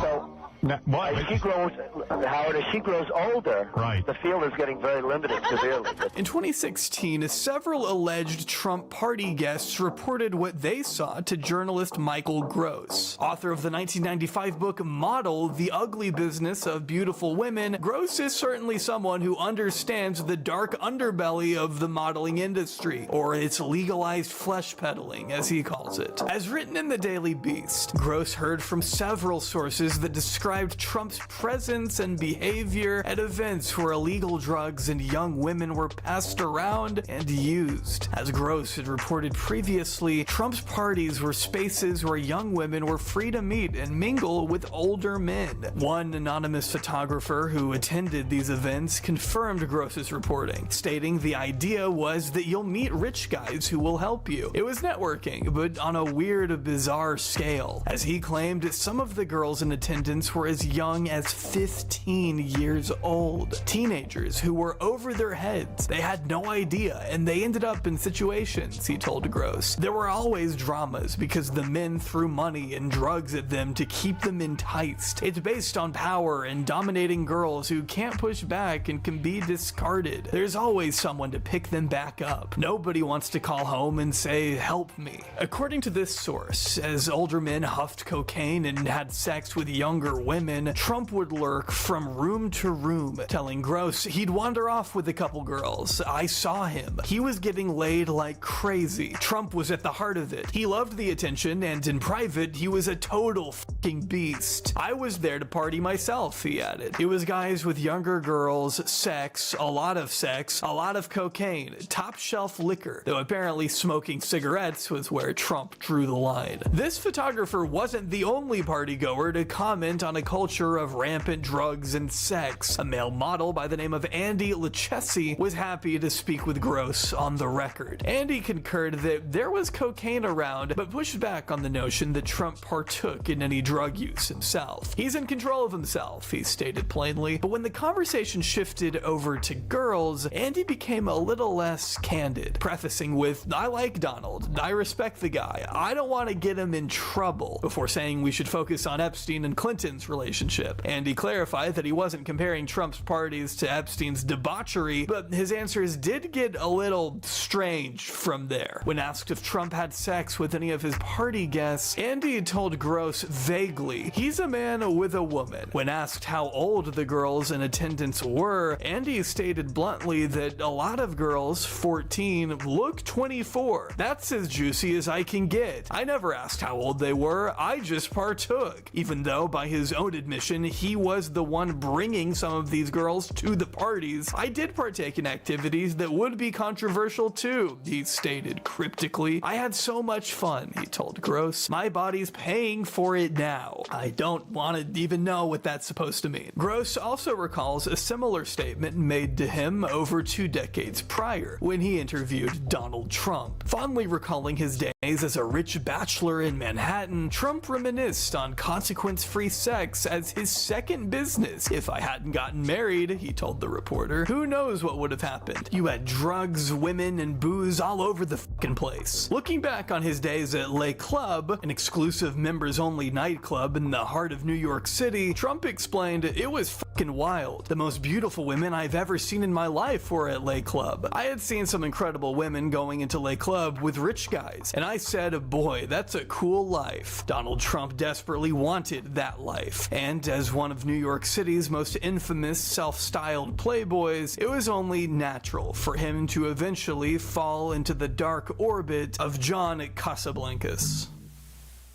If Casablancas sounds familiar to you, it's probably because you've heard the name Julian Casablancas, a rock artist best known as the lead singer of The Strokes. What you might not know is that Julian's late father, John, basically made the supermodeling industry what it is today. After founding Elite Model Management in 1972, John Casablancas would center the fantasy of a fashion model out of his own desires, as written in his obituary published by The Guardian. By the time cancer took his life in 2013, John had spent much of his 70 years on Earth building an empire of models, playing a key role in the careers of Naomi Campbell, Gisele Bündchen, Heidi Klum, and countless others. As a cutthroat businessman, unafraid of poaching clients from rival agencies, Casablancas quickly forged a reputation for himself as a formidable operator. But he also had another reputation. While many of the formal accusations of sexual misconduct weren't leveled against him until after his death, Casablancas did make headlines quite a few times when he was alive for his unabashed sexual attraction to underage girls, or as he called them, child women. In 1983, his marriage with Julian's mother, Jeanette Christensen, fell apart as a result of a very public affair he had with one of his models, Stephanie Seymour, who just so happened to be 16 years old at the time. Casablancas was in his 40s. Here's how he described the teenage Stephanie to New York Magazine. "She's a girl of extremes, and the way she developed, there's a quality that developed about her that is this incredible sensuality that a woman child has. A true woman child. Her voice is a child's. Her attitudes, the way she holds her feet and her hands are those of a child, at the same time with an incredible sensuality to it. And that mixture was and is so explosive. This was something like a forbidden fruit for both of us." As the cut points out, Casablancas remained at the helm of elite modeling for the next several decades, only stepping aside after a BBC expose revealed the drug use and worker exploitation that had run rampant under his watch. By the time he settled down in Brazil for retirement in 2000, Casablancas had already moved on to his next wife, a 17-year-old. He turned 58 that year. According to a 2004 article in the New York Times, Casablancas also happened to sit on the board of Trump Reality Brazil, meaning Donald Trump was still totally cool with his model manager buddy even after Casablancas had already gone out and married 2 of his underage models. But how exactly did these two come to meet? Well, the timeline isn't exactly clear, but we know Trump has been spotted with Casablancas as early as 1982. A regular fixture at elite modeling parties, a younger Trump could be found lurking around the bar, mingling with young models, which I think is a little weird when you consider Trump's famous straight-edge reputation. As one former elite model, Patty Owen, recalled in 2020, "Whenever I saw him, I was always like, why does John have to invite him?" Another model, Barbara Pilling, remembers a time in 1989 that the future president tried to hit on her. He asked her how old she was. "I said 17, and he said, that's just great.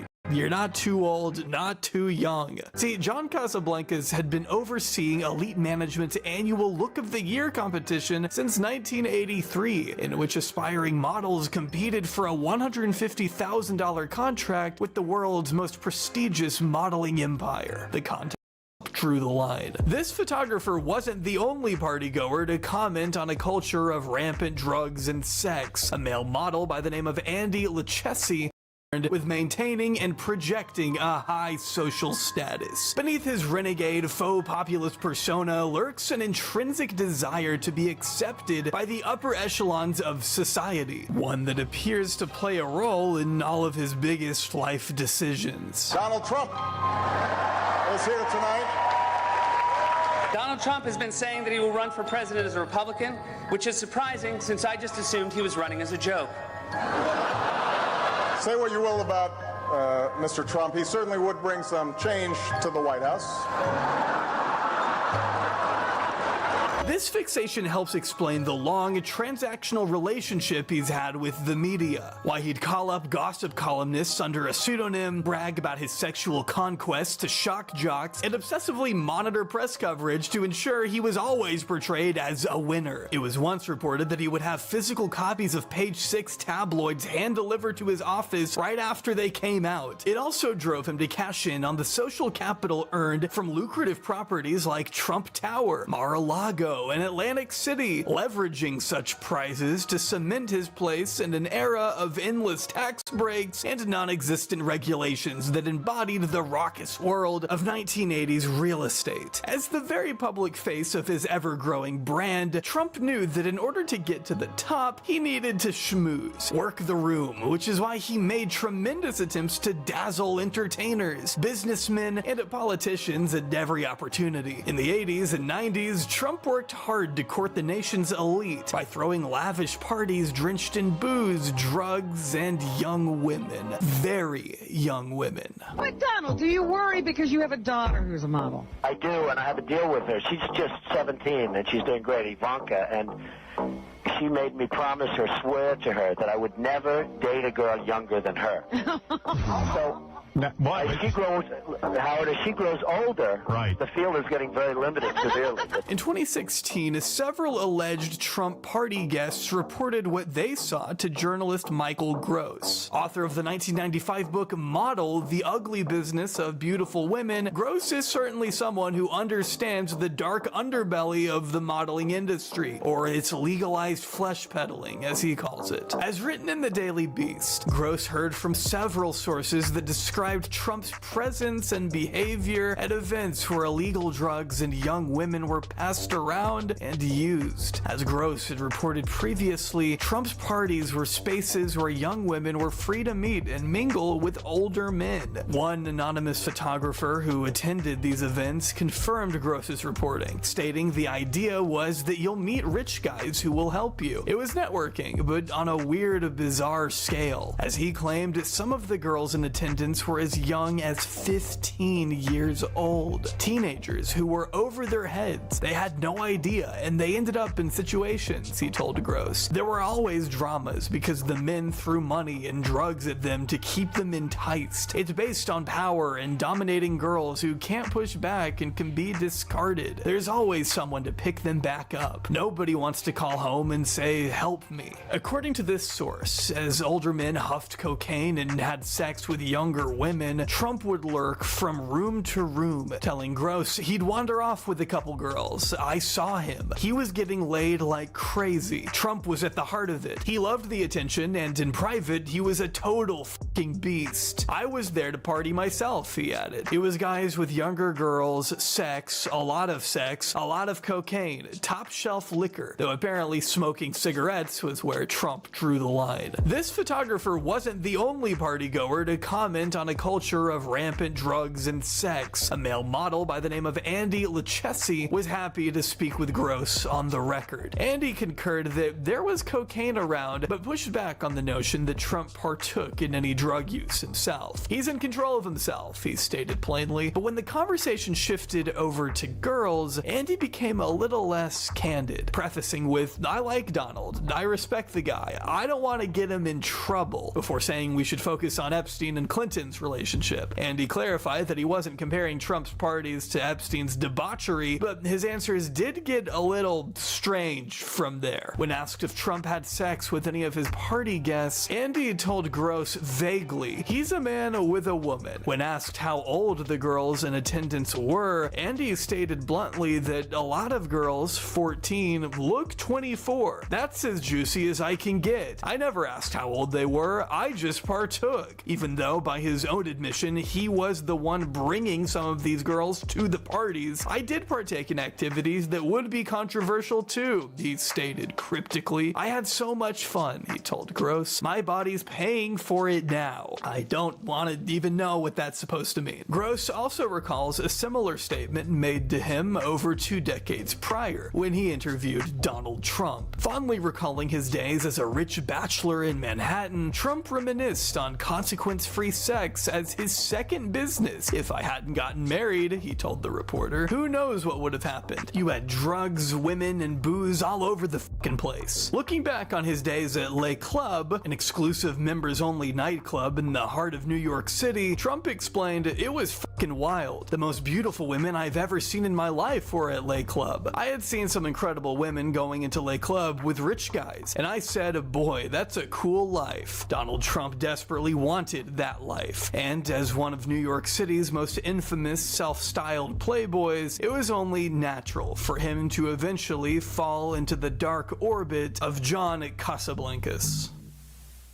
If Casablancas sounds familiar to you, it's probably because you've heard the name Julian Casablancas, a rock artist best known as the lead singer of The Strokes. What you might not know is that Julian's late father, John, basically made the supermodeling industry what it is today. After founding Elite Model Management in 1972, John Casablancas would center the fantasy of a fashion model out of his own desires, as written in his obituary published by The Guardian. By the time cancer took his life in 2013, John had spent much of his 70 years on Earth building an empire of models, playing a key role in the careers of Naomi Campbell, Gisele Bündchen, Heidi Klum, and countless others. As a cutthroat businessman, unafraid of poaching clients from rival agencies, Casablancas quickly forged a reputation for himself as a formidable operator. But he also had another reputation. While many of the formal accusations of sexual misconduct weren't leveled against him until after his death, Casablancas did make headlines quite a few times when he was alive for his unabashed sexual attraction to underage girls, or as he called them, child women. In 1983, his marriage with Julian's mother, Jeanette Christensen, fell apart as a result of a very public affair he had with one of his models, Stephanie Seymour, who just so happened to be 16 years old at the time. Casablancas was in his 40s. Here's how he described the teenage Stephanie to New York Magazine. "She's a girl of extremes. In the way she developed, there's a quality that developed about her that is this incredible sensuality that a woman child has. A true woman child. Her voice is a child's. Her attitudes, the way she holds her feet and her hands are those of a child, at the same time with an incredible sensuality to it. And that mixture was and is so explosive. This was something like a forbidden fruit for both of us." As The Cut points out, Casablancas remained at the helm of elite modeling for the next several decades, only stepping aside after a BBC expose revealed the drug use and worker exploitation that had run rampant under his watch. By the time he settled down in Brazil for retirement in 2000, Casablancas had already moved on to his next wife, a 17-year-old. He turned 58 that year. According to a 2004 article in the New York Times, Casablancas also happened to sit on the board of Trump Reality Brazil, meaning Donald Trump was still totally cool with his model manager buddy even after Casablancas had already gone out and married 2 of his underage models. But how exactly did these two come to meet? Well, the timeline isn't exactly clear, but we know Trump has been spotted with Casablancas as early as 1982. A regular fixture at elite modeling parties, a younger Trump could be found lurking around the bar, mingling with young models, which I think is a little weird when you consider Trump's famous straight-edge reputation. As one former elite model, Patty Owen, recalled in 2020, "Whenever I saw him, I was always like, why does John have to invite him?" Another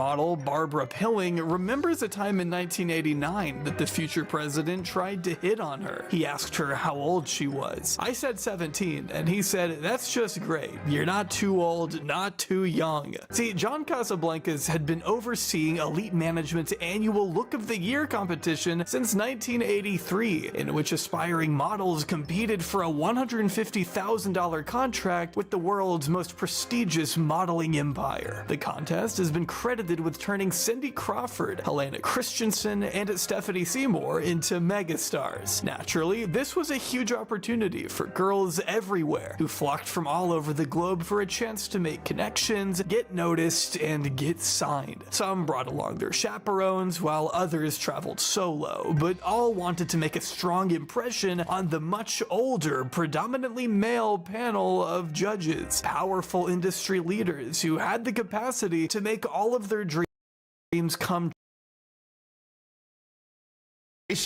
of that effort. So, Anna, again, this is all set to come to a head this afternoon, 1:30 p.m. Big votes on those 2 funding bills. Don't expect any breakthroughs and expect this shutdown to continue for a little while longer. So, Vaughn, what are we learning about these additional mass firings that could happen as soon as today and potentially more funding cuts? The president put on a social media post a picture of Russ Vought and said all eyes are on Russ Vought today. And I don't want to oversimplify what is so very not simple with the government shutdown, but effectively you have an OMB director out of the White House who is effectively running the federal government and making massive decisions here. They could potentially cripple some of these agencies, which we should be clear. As he wrote in Project 2025, he has argued that some of these agencies are too big and have hurt Americans. And so from his vantage point, he has been empowered by the president to move forward with these firings. And then on top of that are the cuts, the budget cuts, that he has been very clear that he has the power to decide what projects get allotted money. And as Speaker Johnson said yesterday, it is a subjective decision, one to advance this administration's priorities. And just this morning, in a tweet, Russ Vought, he made clear that there is another project specifically in Chicago that is set to, at least for now, get withholding of funds, saying $2.1 billion in Chicago infrastructure projects, specifically the Red Line extension and the Red and Purple modernization project,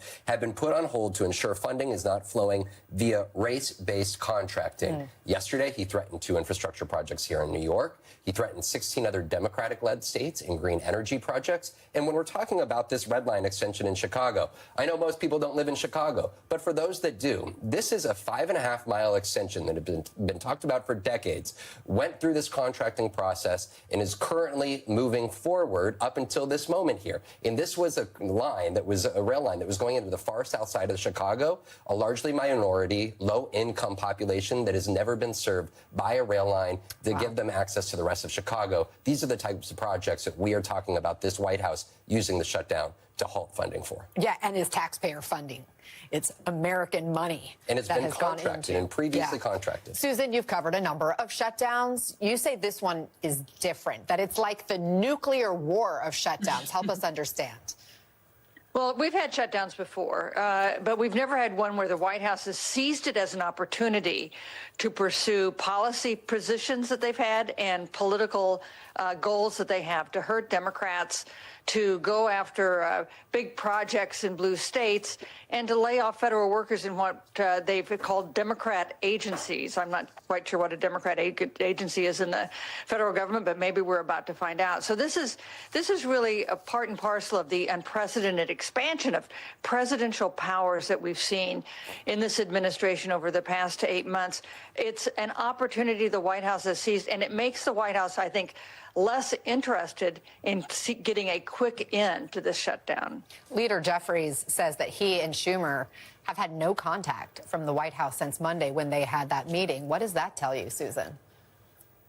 Well, it says that the White House is, at least at the moment, comfortable with the idea that if there's going to be political blowback, it will either go on Democrats or will go on both of them. And that's possible. I think a lot of Americans look at this and just see a failure of government, a failure of governing on the part of both parties. I'm not sure anybody gets covered in glory with this fight. Vaughn, we have reporting that the administration has apparently altered some federal employees' out-of-office email replies. What are we learning about this? Right. This is here a moment where they are effectively, employees that are out on furlough are, watching their agencies send out messages on their behalf. And this is a moment where there are a lot of Hatch Act violations, and there's questions for these employees. Because those out-of-office emails are blaming Democrats. Right. And these individual employees are telling us, I didn't put that on my out-of-office reply. And think about who these federal employees are. Those are folks that have already survived previous firings, chose not to take the deferred resignation program and essentially a buyout. These are folks that have continued to hold on 7 months into this administration. And now, not only are they being replied for on behalf of, but also the Hatch Act violation that has clearly just been thrown out the door. This political messaging blaming Democrats for the shutdown on their own behalf. It really calls into question, for those who have remained in the federal workforce, what does their future look like? And to what extent is political speech even, allowed if it runs counter to the message messaging out of this White House. Already 300,000 federal workers are no longer in the federal service compared to earlier this year before President Trump took over, I'm told by a government source. And this is a moment where the president, in a social media video this morning, posted this, animated video of what he calls Russ Reaper, or Russell Vogt, in this Grim Reaper outfit with clouds over Washington, D.C. This is not imagery of a bright, shiny future of America. This is a Washington government, and I have sent my OMB director to go and hack through what they have called the administrative state. And there are federal workers there have serious questions about their own fates. Yeah, and Michael, obviously, we've talked so much about health care being a central issue, especially for Democrats, pushing for those concessions on the Affordable Care Act subsidies. But they also think a shutdown could serve as a check on President Trump, or at least show them trying to rein him in. Republicans say that a shutdown could actually be good. The White House apparently eager to use it as a pretext for more firings. So I'm wondering, is anyone on the Hill looking for an off-ramp at this point? Yeah, Anna, they are, but it doesn't really seem like there's so much urgency behind that movement, and haven't been any breakthroughs because both sides are so dug in. So, for example, we saw 2 days ago on the Senate floor a group of bipartisan senators from both parties having conversations about how to reopen the government. Afterwards, they said they were kicking around some ideas, but nothing substantive. I spoke to one of those attendees yesterday, Senator Mike Rounds. He's a Republican from South Dakota. He told me these conversations are ongoing, but that there's not going to be a breakthrough until the government opens, essentially saying, again, they're not going to do anything on Obamacare until the lights turn on here in Washington. So both sides want to get out of this shutdown. At the end of the day, lawmakers understand that a shutdown doesn't behoove anybody, but no side wants to compromise yet, so we haven't seen any of those breakthroughs. And one more thing I'll add really quickly, Anna, once we see those two bills fail to advance this afternoon, this underscores the lack of urgency. Congress is leaving for the weekend. The Senate is not staying in town. Everyone's going to come back on Monday. So that is guaranteeing that this shutdown is going to squeeze into its second week next week. Michael Schnell, Von Hilliard, and Susan Page, thank you all. Let's bring in Democratic Senator Peter Welch of Vermont. And Senator, appreciate your time. You were part of this bipartisan huddle we saw with some rank and file members earlier this week. We talked about more votes set this afternoon. Do you expect any movement? Not yet. And I thought your reporter just nailed it, actually. When we had those discussions, impromptu discussions, there was a lot of receptivity among my Republican colleagues to acknowledging that we have a real crisis for Americans who are going to go off the cliff when they lose their Obamacare benefits. And that's really coming up November 1.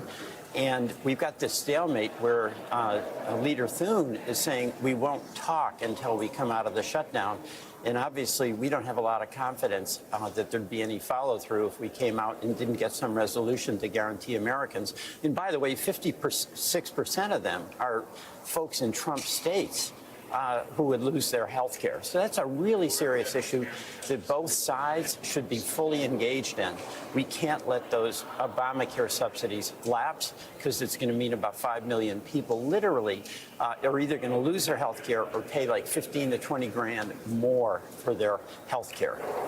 So Congressman Jeffries says he's had zero outreach from the White House and that Schumer hasn't had any outreach either since Monday. The Republican leadership keeps hammering home this point that there's nothing to discuss with Democrats right now. Take a look.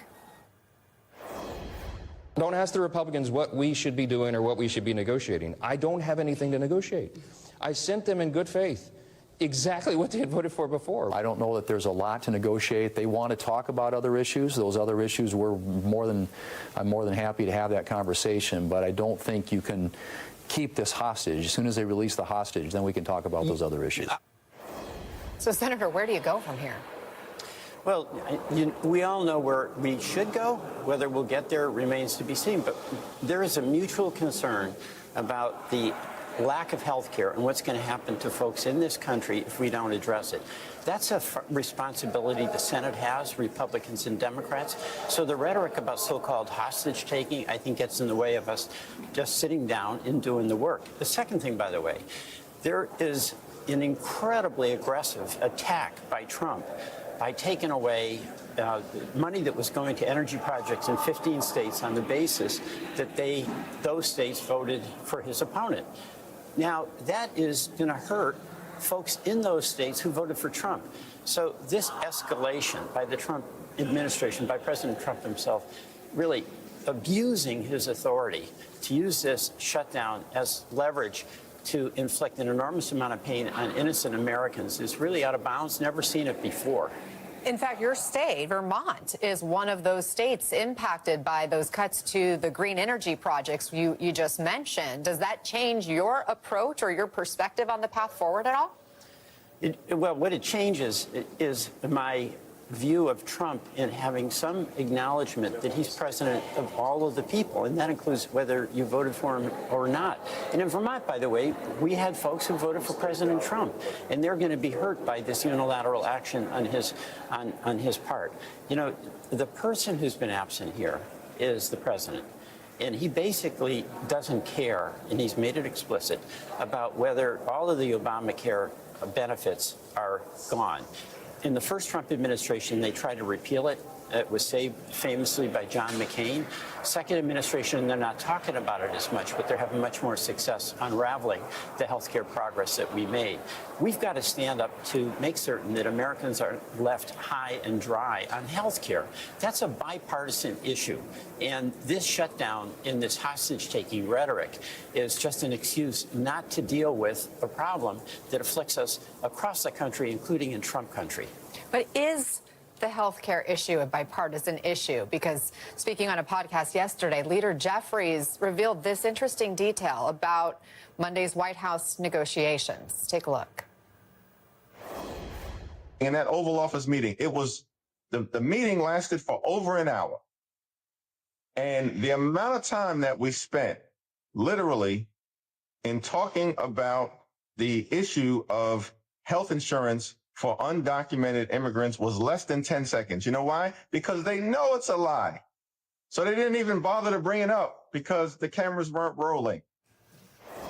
And yet, that has been all the talk on the Republican side, right, out in the public, this issue driving so much of the messaging from president and prominent Republicans that are involved in these talks, including several social media posts with the offensive AI imagery that we've discussed throughout the week. What does it say to the American people that this is now the level of the discourse, these AI posts that are poking fun at the other side?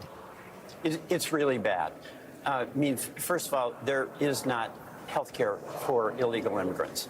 But the fear that's spread with misinformation legitimately activates concern on the part of Americans. But I can speak for the Senate. When I talk to my Republican colleagues, there's a number of them who are very concerned about what happens with this health care cliff that we're facing on November 1. And they want to sit down in good faith and have discussions. They can't do that. They're terrified of Trump. And they've got to get a green light from Trump before we can talk about that. And that's the issue that it's important for us to resolve on behalf of everybody. This is not a Democratic deal. There's Republican families, folks who have $100,000 in income with 2 jobs and a couple of kids. Their premiums can go up $15,000. And again, that can be a Trump voting family or it can be a Harris voting family. We have got to sit down and discuss what we both sides acknowledge is a real problem. Vermont Senator Peter Welch, thank you very much for being with us. Now to some breaking news. President Trump just offered up a new ultimatum for Hamas and a deadline related to that deal involving Gaza and what happens with hostages and a potential ceasefire. Let's bring in our Von Hilliard back with us now. What are we learning? The president is giving Hamas a 6 p.m. Eastern deadline, D.C. time, this Sunday night, to respond to the peace proposal that he and Bibi Netanyahu put forward earlier this week. Of course, setting a timeline here just raises the stakes. We know from a source that Egypt as well as Qatar have been working as mediators directly with Hamas. It is not clear the extent to which Hamas is engaged in any sort of a counter-proposal effort or whether even, anything short of agreeing to the plan that was put forward at the White House earlier this week can even begin to be negotiable. But the president is very, very clear here, and I just want to read you part of it, in which he says that if they do not agree to this, that this is a moment here where they will have all hell to pay. This deal, it spares the lives of all remaining Hamas fighters. Essentially, he is saying, Hamas, you can choose here. You can leave Gaza, you can go find refuge elsewhere, or you can disarm, or else you are going to face, as he uses the word, all hell. Every country has signed on. If this last chance agreement is not reached, all hell, like no one has ever seen before, will break out against Hamas. There will be peace in the Middle East one way or the other. For some reference, he did use there will be hell to pay before he took office back in his inauguration against Hamas. Of course, we didn't see that. There's questions of whether that would include U.S. military forces or whether that would just be Israel's IDF continuing to wage the war. But it's been 3 years now. We know that there were a lot of points that were a part of this proposal that it would be tough to see Hamas agreeing to, including the idea that somehow this board that Donald Trump would chair would oversee the potential governing structure coming in. Yep. So there's a lot of questions here, but ultimately the president giving a very direct threat that in 48 hours, they must essentially agree to their plan. And again, it's been 2 years since that horrific October 7th attack. Von Hilliard, thank you. Up next, bracing for impact, federal workers still reeling. True or send them back home, which is why on September 1st, 1991, 58 girls boarded the Spirit of New York, a party yacht with big goals of creating a new life for themselves, donning miniskirts and partying under disco lights. Some of these girls were as young as 14, and they weren't alone. They were being judged by much older men old enough to be their parents and grandparents. One of those men as his second business. If I hadn't gotten married, he told the reporter, who knows what would have happened. You had drugs, women, and booze all over the fucking place. Looking back on his days at Le Club, an exclusive members-only nightclub in the heart of New York City, Trump explained, it was fucking wild. The most beautiful women I've ever seen in my life were at Le Club. I had seen some incredible women going into Le Club with rich guys, and I said, boy, that's a cool life. Donald Trump desperately wanted that life. And as one of New York City's most infamous self-styled playboys, it was only natural for him to eventually fall into the dark orbit of John Casablancas.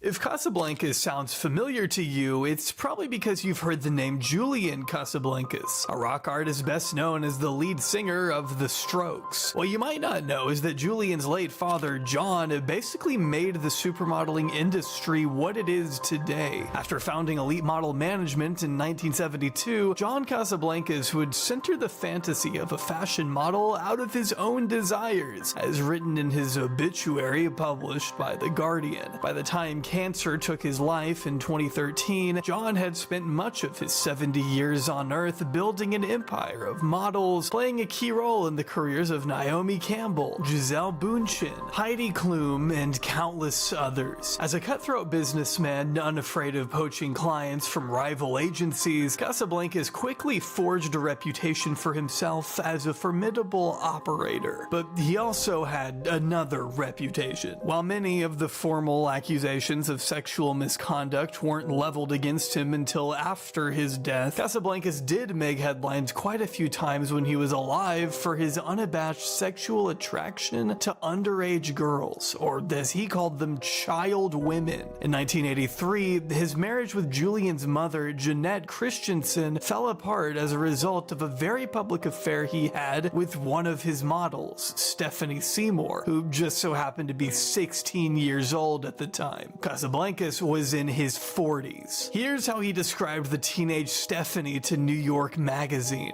She's a girl of extremes, and the way she developed, there's a quality that developed about her that is this incredible sensuality that a woman child has. A true woman child. Her voice is a child's. Her attitudes, the way she holds her feet and her hands are those of a child, at the same time with an incredible sensuality to to it. And that mixture was and is so explosive. This was something like a forbidden fruit for both of us. As the cut points out, Casablancas remained at the helm of elite modeling for the next several decades, only stepping aside after a BBC expose revealed the drug use and worker exploitation that had run rampant under his watch. By the time he settled down in Brazil for retirement in 2000, Casablancas had already moved on to his next wife, a 17-year-old. He turned 58 that year. According to a 2004 article in the New York Times, Casablancas also happened to sit on the board of Trump Reality Brazil, meaning Donald Trump was still totally cool with his model manager buddy even after Casablancas had already gone out and married 2 of his underage models. But how exactly did these two come to meet? Well, the timeline isn't exactly clear, but we know Trump has been spotted with Casablancas as early as 1982. A regular fixture at elite modeling parties, a younger Trump could be found lurking around the bar, mingling with young models, which I think is a little weird when you consider Trump's famous straight-edge reputation. As one former elite model, Patty Owen, recalled in 2020, whenever I saw him, I was always like, why does John have to invite him? Another model, Barbara Pilling, remembers a time in 1989 that the future president tried to hit on her. He asked her how old she was. I said 17, and he said, that's just great. You're not too old, not too young. See, John Casablancas had been overseeing elite management's annual Look of the Year competition since 1983, in which aspiring models competed for a $150,000 contract with the world's most prestigious modeling empire. The contest has been credited with turning Cindy Crawford, Helena Christensen, and Stephanie Seymour into megastars. Naturally, this was a huge opportunity for girls everywhere who flocked from all over the globe for a chance to make connections, get noticed, and get signed. Some brought along their chaperones, while others traveled solo, but all wanted to make a strong impression on the much older, predominantly male panel of judges, powerful industry leaders who had the capacity to make all of their dreams come true or send them back home. Which is why on September 1st, 1991, 58 girls boarded the Spirit of New York, a party yacht with big goals of creating a new life for themselves. Donning miniskirts and partying under disco lights, some of these girls were as young as 14, and they weren't alone. They were being judged by much older men old enough to be their parents and grandparents. One of those men was Donald Trump.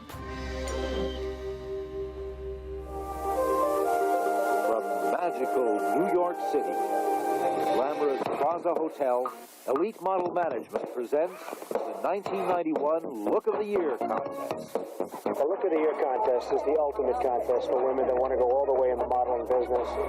The 45-year-old Trump was the headline sponsor of the 1991 Look of the Year competition. Being closely involved with the event, he even designated his own Trump Plaza Hotel as the main venue where the young girls would compete. That's according to a big expose by The Guardian ahead of the 2020 election. And if you're wondering why you haven't heard any of this, well, that's probably because this article was published March 14th, 2020, a time in which there was some other stuff going on in the news, if you recall. The Guardian described this particular yacht party as what could have been a high school prom, were it not for the crowd of older men surrounding the girls. As the evening wore on, some of the men joined them on the dance floor, pressing themselves against the girls. One balding man in a suit wrapped his arms around 2 young models, leering into a film camera that was documenting the evening. Can you get some more beautiful women around me, please? In addition to uncovering 12 hours of never-before-seen footage, The Guardian spoke to a number of people involved in the event. Dozens of industry insiders and former contestants like Shauna Lee, a young girl who traveled down from a small town in Canada to compete in the 1992 contest when she was just 14 years old. Similar to 1991, this contest was once again hosted by Trump. Best-known personalities in the city of New York and probably in the United States, and our host here at the Plaza, since he owns the place, the president of the Trump Organization, Mr. Donald Trump. It was also the year a girl named Melania came in second place in Slovenia, narrowly missing out on the trip to New York per The Guardian. As a result, she wouldn't meet her soon-to-be husband for another 7 years. Shauna remembers the girls being escorted downstairs one at a time to be judged by a panel that included Casablancas, Trump, and others, even though she didn't completely understand why it was necessary. A woman at the agency was pushing me, she recalled. I said to her, I don't see why 14, and they weren't alone. They were being judged by much older men old enough to be their parents and grandparents. One of those men was Donald Trump. From magical New York City, the glamorous Plaza Hotel, Elite Model Management presents the 1991 Look of the Year contest. The Look of the Year contest is the ultimate contest for women that want to go all the way in the modeling business. Presents from magical New York City, the glamorous Plaza Hotel, Elite Model Management presents the 1991.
One Look of the Year contest.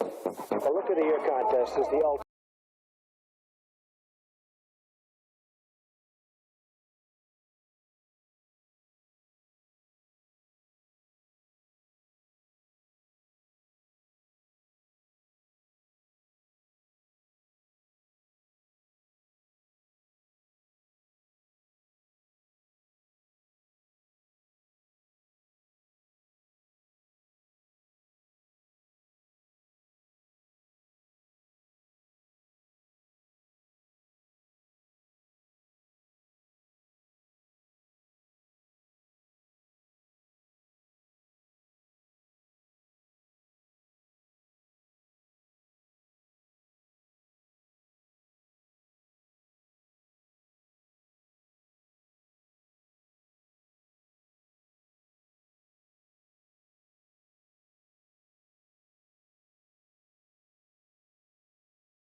Some of these girls were as young as 14.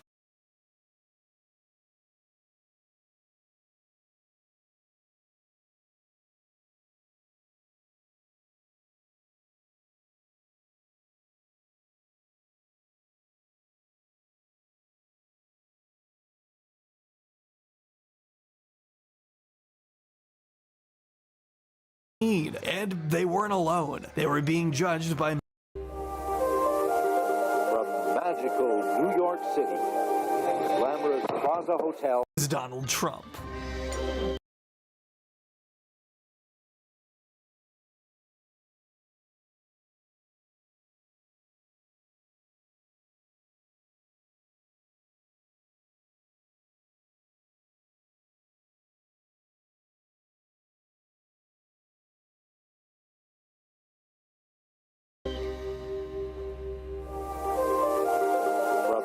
magical New York City. Glamorous Plaza Hotel, Elite Model Management presents the 1991Look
of the Year contest.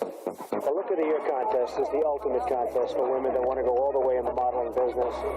The 45-year-old Trump was the headline sponsor of the 1991 Look of the Year competition. Being closely involved with the event, he even designated his own Trump Plaza Hotel as the main venue where the young girls would compete. That's according to a big expose by The Guardian ahead of the 2020 election. And if you're wondering why you haven't heard any of this, well, that's probably because this article was published March 14th, 2020, a time in which there was some other stuff going on in the news, if you recall. The Guardian described this particular yacht party as what could have been a high school prom, were it not for the crowd of older men surrounding the girls. As the evening wore on, some of the men joined them on the dance floor, pressing themselves against the girls. One balding man in a suit wrapped his arms around two young models, leering into a film camera that was documenting the evening. "Can you get some more beautiful women around me, please?" In addition to uncovering 12 hours of never-before-seen footage, The Guardian spoke to a number of people involved in the event. Dozens of industry insiders and former contestants like Shauna Lee, a young girl who traveled down from a small town in Canada to compete in the 1992 contest when she was just 14 years old. Similar to 1991, this contest was once again hosted by Trump. Best-known personalities in the city of New York and probably in the United States,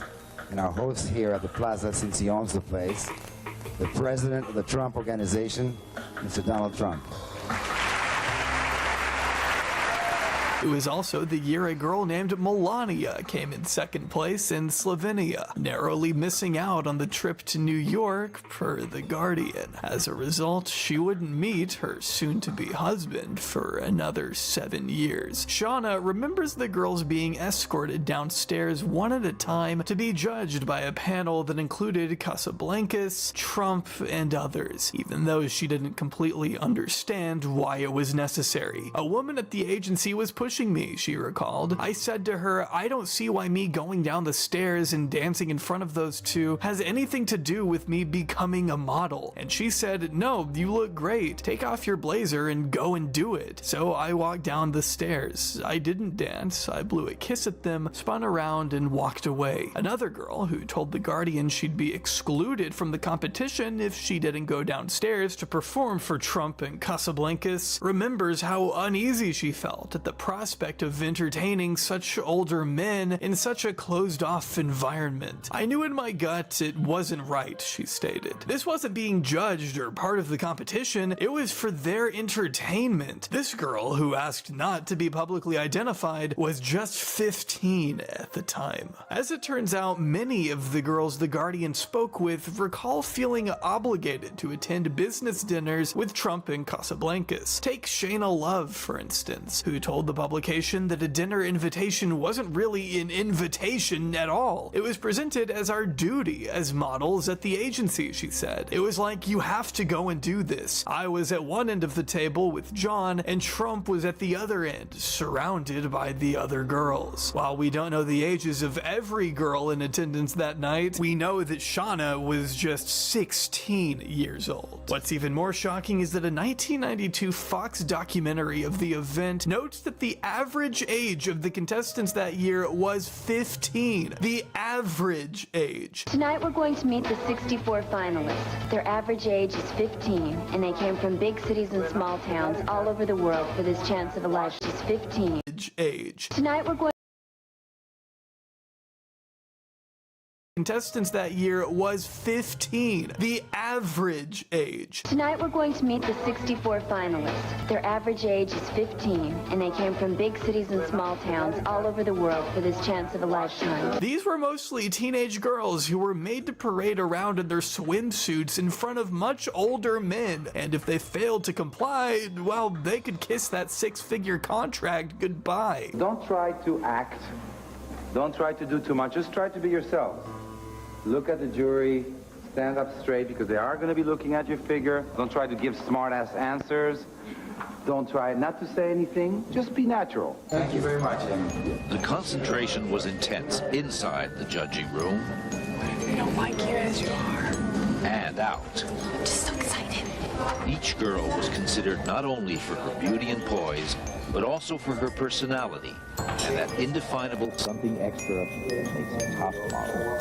One girl by the name of Stacy Wilkes, who had been brought up in rural Kentucky and had never seen New York City before, remembers being viewed by a panel of judges, which in 1991 consisted of Trump, Casablancas, magician David Copperfield, and a man named Gerald Marie, the president of Elite's European division. 30 years after the fact, Stacy still remembers feeling so uncomfortable standing there in my bathing suit. When one of the judges made a comment about her weight, Stacy told The Guardian it felt like they were ganging up on her. We also shouldn't ignore the fact that, like Stacy, a lot of these girls came from very poor backgrounds. They saw this competition as their one-way ticket out of poverty, according to former contestant Kate Dillon, who was just 17 at the time of her participation. Kate told The Guardian a lot of these girls were desperate, before adding it was very clear that there were opportunities to go out and party with Donald. If you were nice to certain people, good things happen to you. And I think that's why girls were going out. In one behind-the-scenes clip reviewed by The Guardian, Trump can be seen mingling with the contestants, one of whom tells him that she's just finishing school. As Stacy remembers, every time we changed, it was like Trump would find a reason to come backstage. Another former model from Canada seemed to level similar charges against the future president. He'd come by and say, "Hey girls, are we ready?" I remember thinking, what have I gotten myself into? Some recall underage girls being served alcohol at the events, and one reporter, who was tasked with documenting the contest, remembers what he saw at the sordid after parties that went on when the girls weren't modeling. I saw girls sitting on guys' laps, and I remember thinking they were younger than me, and I was 17 going on 18, though The Guardian makes sure to note that Trump has denied in the strongest terms ever providing alcohol to the models. In the footage they reviewed, one man can be heard towards the end of the contest, off camera, telling the girls, "Come on babes, let's get some liquor in you." Despite this deplorable environment, Donald Trump went on to sign his own daughter Ivanka to elite management in 1997 when Ivanka was just 15, a move that Trump was only modestly in favor of, apparently, on account of him understanding that this was a very fast life, and at that age it's always a risky proposition. And knowing what we know about elite management, I would have to agree, it is a risky proposition. The Guardian goes on to list some of the various accusations of sexual misconduct and rape that have been leveled against Gerald Marie, David Copperfield, and John Casablancas. They even cite a 25-year-old article from New York Magazine that claims 2 female executives within the company had begged John and Gerald to quit sleeping with models, to which Gerald reportedly replied, "We are men, we have our needs." The allegations against Casablancas in particular are extensive, with one of the major lawsuits accusing him of raping a 15-year-old model repeatedly at Look of the Year Japan in 1988. When the girl later became pregnant, the suit alleged that Casablancas had arranged and paid for an abortion through elite management. It stated quite plainly that Casablancas engaged in a pattern of seducing, sexually exploiting, and/or abusing minor girls, including girls as young as 14 to 15 years old. Another lawsuit, filed 3 months before the Guardian article was published, recounts one particularly revolting encounter. In 1990, Casablancas reportedly sent one 15-year-old model to meet a photographer friend of his at a home located in New York's Upper East Side. Except there was no photographer. Casablancas had sent her to be abused by Jeffrey Epstein. Jeffrey Epstein encounter. In 1990, Casablancas reportedly sent one 15-year-old model to meet a photographer friend of his at a home located in New York's Upper East Side. Except there was no photographer. Casablancas had sent her to be abused by Jeffrey Epstein. Jeffrey Epstein was no stranger to the modeling world. Elizabeth Tai told the New York Post that she was under the impression she was interviewing a Victoria's Secret consultant when she visited Epstein in 2004. As the Miami Herald recounted in 2019, she was alarmed when Epstein suddenly stripped naked and handed her a vibrator. She threw it at his head and ran for the exit. As she made her way through the massive home, she remembers being confronted by a woman she believed to be Ghislaine Maxwell, who shouted after her, "You can't leave. Mr. Epstein is friends with Bill Clinton." That same Miami Herald piece also mentions MC2, the boutique modeling agency Jeffrey Epstein formed with fellow sex trafficker Jean-Luc Brunel, a French modeling scout who had previously managed Karen Models, which Epstein helped finance. Brunel was in fact so notorious that even John Casablancas criticized him for the way he's cheapened the business. Brunel, for his part, has never really denied these habits, telling Gross, "You get laid tonight with a model. Is that a crime? I'm no saint." Brunel has also been reported to have provided girls for Epstein, like the time he allegedly flew out 12-year-old triplets from France to be abused by the financier as a birthday present, according to Virginia Giuffre. When Epstein set out to create MC2 with Brunel, the Herald reports, he explicitly wanted it to be just like Donald Trump's modeling agency, T Models, which the future future president had formed in 1999. In fact, there's even a quote from Leonardo DiCaprio in 1998, where he thanked Trump for creating a one-stop date shop. Wow, what a concept! Despite Trump's modeling agency declaring it had risen to the top of the fashion market and it symbolized success on its website, the former models themselves paint a completely different picture. For one thing, according to this Mother Jones article, a number of the girls were from out of the country, working in America without proper work visas, which the agency rarely ever provided for them. As a result, there was a constant fear of getting caught by the government, and many of the girls were straight up told by the agency to lie to customs officials and just say they were here for meetings. Rachel Blaze, who began modeling for Trump's agency at the age of 6, country, working in America without proper work visas, which the agency rarely ever provided for them. As a result,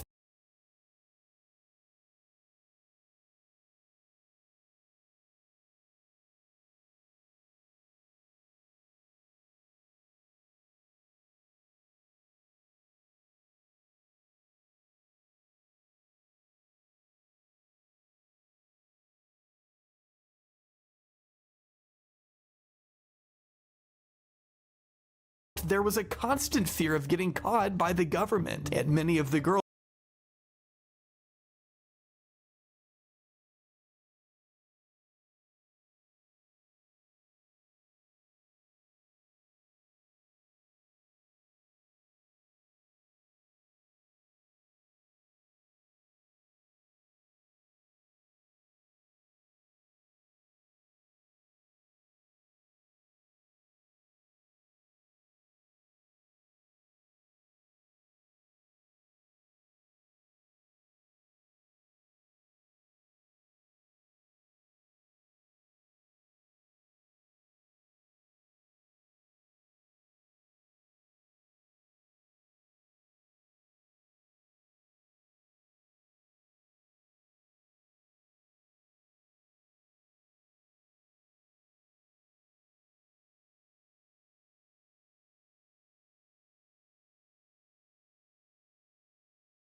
old. Like Maria Farmer, strike her in the old, whom she labeled Maria Doe. The suit also alleges Epstein was furious when he found out Trump had taken out of the spa, hired by him. In other words, gone. Does that include Virginia? We're close. Trump is at the show with Melania, who is, of course, now First Lady, seated a few feet away from Epstein. You can see them chatting during the show as well. So close, in fact, that the future president found himself mentioned several times in the infamous birthday book that was compiled for the late predator's 50th birthday in 2003. Apart from the widely reported for both of us. As the cut points out, Casablancas remained at the helm of elite modeling for the next several decades, only stepping aside after a BBC expose revealed the drug use and worker exploitation that had run rampant under his watch. By the time he settled down in Brazil for retirement in 2000, Casablancas had already moved on to his next wife, a 17-year-old. He turned 58 that year. According to a 2004 article in the New York Times, Casablancas, Trump would find a reason to come backstage. Another former model from Canada seemed to level similar charges against the future home. She remembers being confronted by a woman she believed to be Ghislaine Maxwell, who shouted put in Trump's model's apartment. According to the girls interviewed by Mother Jones, Trump had designated dormitories. It's the Epstein files. It's Epstein. There is only one obvious weakness for Donald Trump, one obvious threat. It's Epstein. Michael, it's been too long. Where are we going? It's time for a trip. Where are we going? We are going inside Donald Trump's head. And again, I just want to know that what is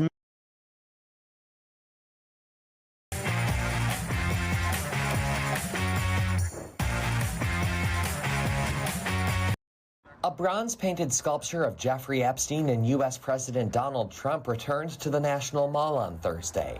The sculpture appeared briefly in September but was removed shortly after its arrival. It depicts the president and the disgraced financier looking jovial and holding hands. Visitors and others passing by stopped to take photos with the statue before it disappears again. The sculpture's reemergence comes as the U.S. federal government is in shutdown, and lawmakers from both sides of the aisle work toward an agreement that would please. It's the Epstein files. It's Epstein. There is only one obvious weakness for Donald Trump, one obvious threat. It's Epstein. Michael, it's been too long. Where are we going? It's time for a trip. Where are we going? We are going inside Donald Trump's head. And again, I just want to know that what is missing in so much discussion, and there is so much discussion about Donald Trump, is Elon Musk gave these back-to-back gestures that people are saying mimicked a Nazi salute. You see it there. Elon Musk has not directly addressed this, but he has appeared to edit out that gesture from the video that he posted on X, the platform he, of course, owns. Help us understand what transpired. Thank you.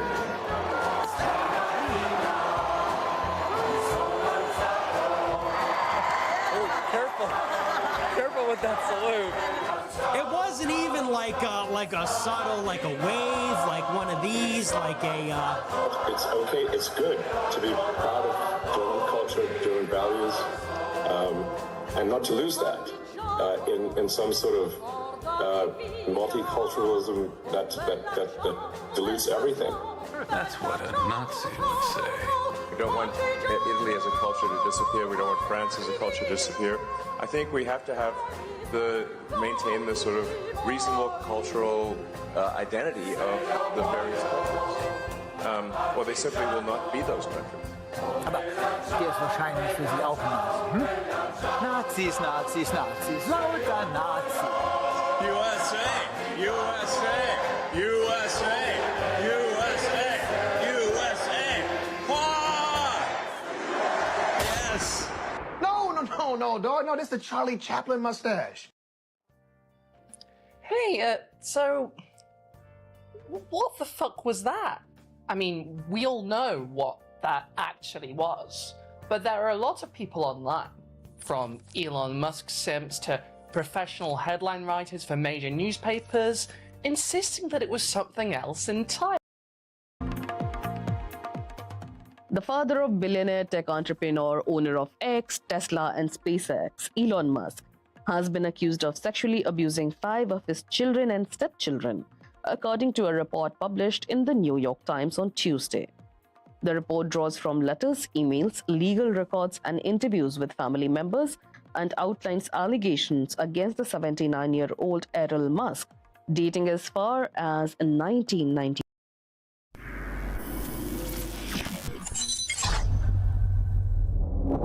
All right, here we go. Today we have Elon Musk, once again, the father of the world's richest man, Elon Musk.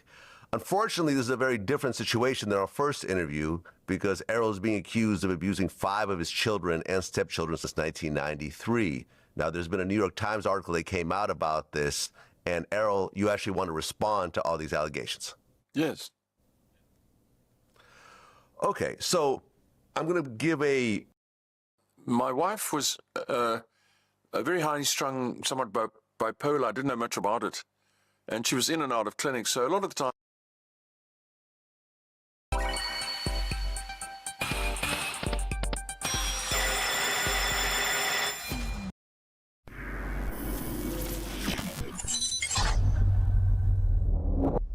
in 1992, you were 46 years old at the time. You got married. And, you know, one thing led to another, and I decided it was more fun being with her than going off sailing to another country, you know. So I put an end to the sailing, and not totally. I mean, I did go on again later. But, yeah, and I married, and we had a child, Alexandra, and she's, as she describes herself, the favorite child. Of course, they're all favorites, but a beautiful girl, an extremely beautiful girl. And she just left here. She was here until a week ago. And she's at the inauguration yesterday of Donald Trump. Yeah, with Elon at the inauguration. Well, your second wife, she had a child already when you guys got married. She had 3 children. 3 children? Yes. Okay. And you had how many children at the time, yourself? Well, I had Elon, Kimmel, and Tosca. So 3? Yes, and they that. So we, you know, the South African scene is more friendly. You know, people are more sort of at home with each other. In America, people are sort of workaholics, as we found, you know. But at any rate, which is good for America, of course. And so we came back, and we went back 6 months when I thought I was doing the right thing by my wife. Elon and them refused to speak to us. They said, we're done. We're never going to speak to them again because of what we did, because we left the homes, the cars, everything, a boat that I had, everything behind. A big 5-level boat in Marina del Rey. Anyway, so Haida and I decided it's not working. So I could see things were going bad like they had the first time. So I sued her for divorce in 2004. And so within 2 years again, I was divorced again. And she was on her own. I gave her everything we had here. I still had a few houses here. So I gave them to her, all of them, and cash and so on. And I just bought a yacht, and I set off again on ocean sailing, which I did a lot of, across the oceans, you know, sailed to Europe from school. And then Ellie went on to university in Colorado and wrote sort of a family agreement, saw much of them. Then in about 2014, I got a call from... It's the Epstein files. It's Epstein. There is only one obvious weakness for Donald Trump, one obvious fraud. And it's fraught for a couple of curious reasons. I mean, being a general has changed. In other words, Trump would have been much more comfortable with the generals of the 50s and 60s, the bomb them back into the Stone Age generation of generals. But since then, generals have become kind of high-level technocrats. Right, sort of McKinsey consultants. Exactly, and you know, they all have gone to graduate school, extensive training.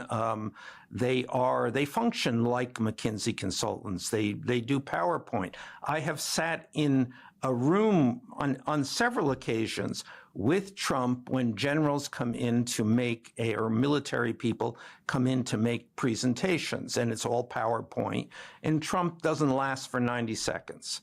Well, and I'm very sympathetic to that because I wouldn't last either. So it turns out in this podcast, you and I are revealing that we have quite a lot in common with Trump. You had flat feet and avoided going to Vietnam, and I don't like PowerPoints. In fact, the minute someone puts a PowerPoint up, I just panic. Well, we hope that you will not have to send us to war then. Well, I'm not planning to. So we've got a government shutdown looming tonight. We're recording this on a Tuesday morning. We've already had Trump do his weave, and it sounded like he was a little thrown off by the fact that there was very little response from the generals. They weren't cheering. They were just sitting very quietly listening, and I think not trying to give anything away. Let's set the broader scene. They have no idea why they are there.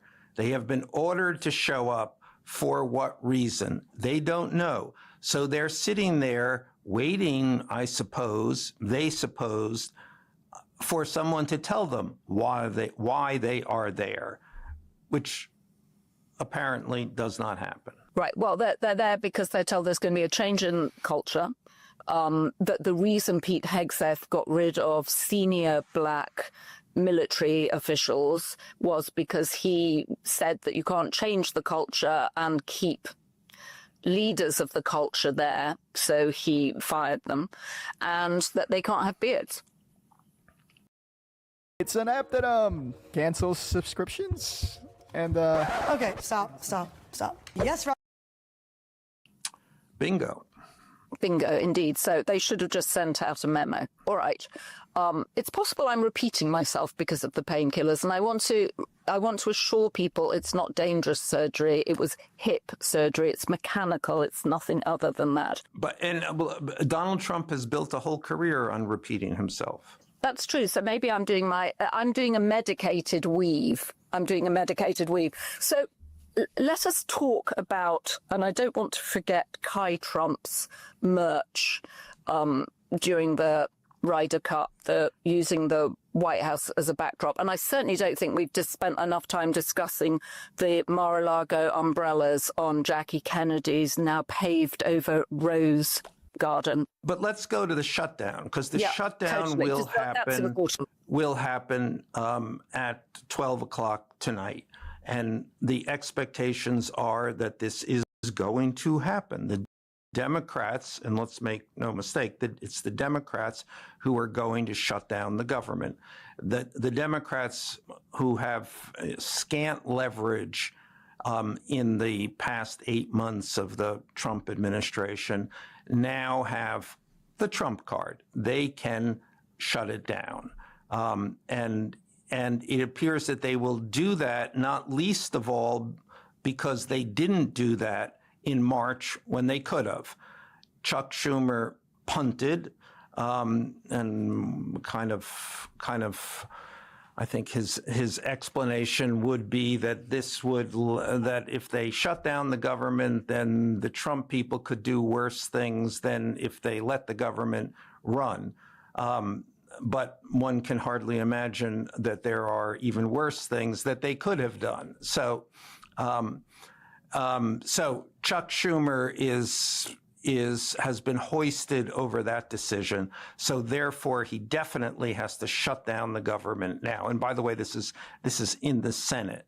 The House has actually approved the funding bill. So it is in the Senate. The Republicans need 60 votes, so they need 7 more votes. So they would have to go to the Democrats. The Democrats are not giving them those are withholding those votes, so the government will shut down. So what is going on inside Trump's head over the whole prospect of a shutdown? We had one shutdown before for just over a month during Trump 1, which everybody seems to have forgotten about. How is he thinking about this? I mean, he's thinking that he'll be able to blame the Democrats for this, that he will come out ahead. And given that these are the Democrats and that they seem unable, certainly in the past 8 months, to have mounted a cogent case that the country might unify around, or even that Democrats might unify around, he's probably right. And right now their rationale is a traditional Democratic rationale. We want to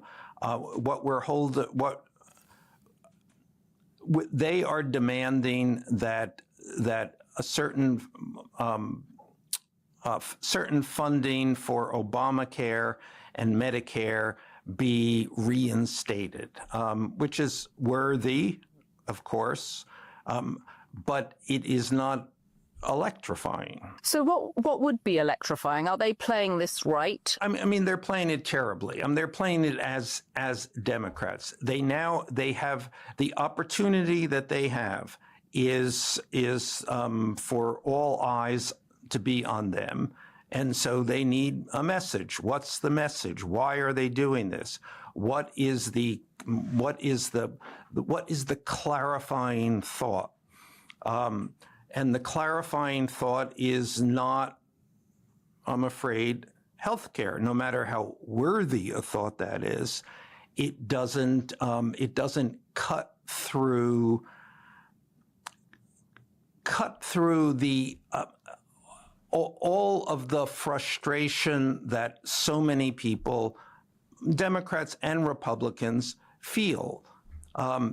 So, and I'm looking at this, and I actually can't for the life of me understand why they would not pick up the most obvious issue and say, we will close down the government until the Trump White House releases the Epstein files. Brilliant. You just need a symbol. What is the mission here? And the mission here is, we know that there is something wrong in this government, or we know that there's something wrong in government in general. Now you have the opportunity to use your leverage to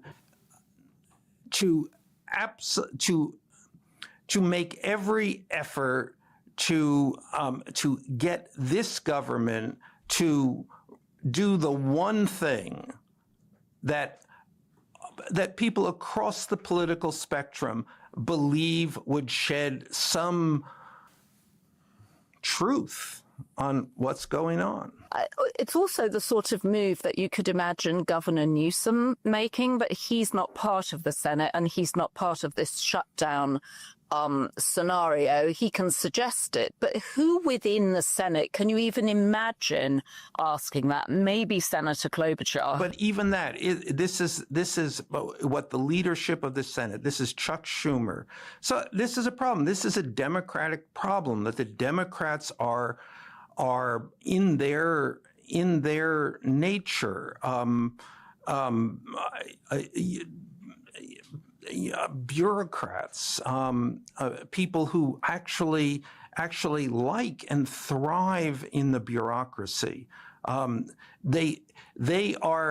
They thrive in exactly the thing that many Americans and certainly much of the coalition that Trump has built are against.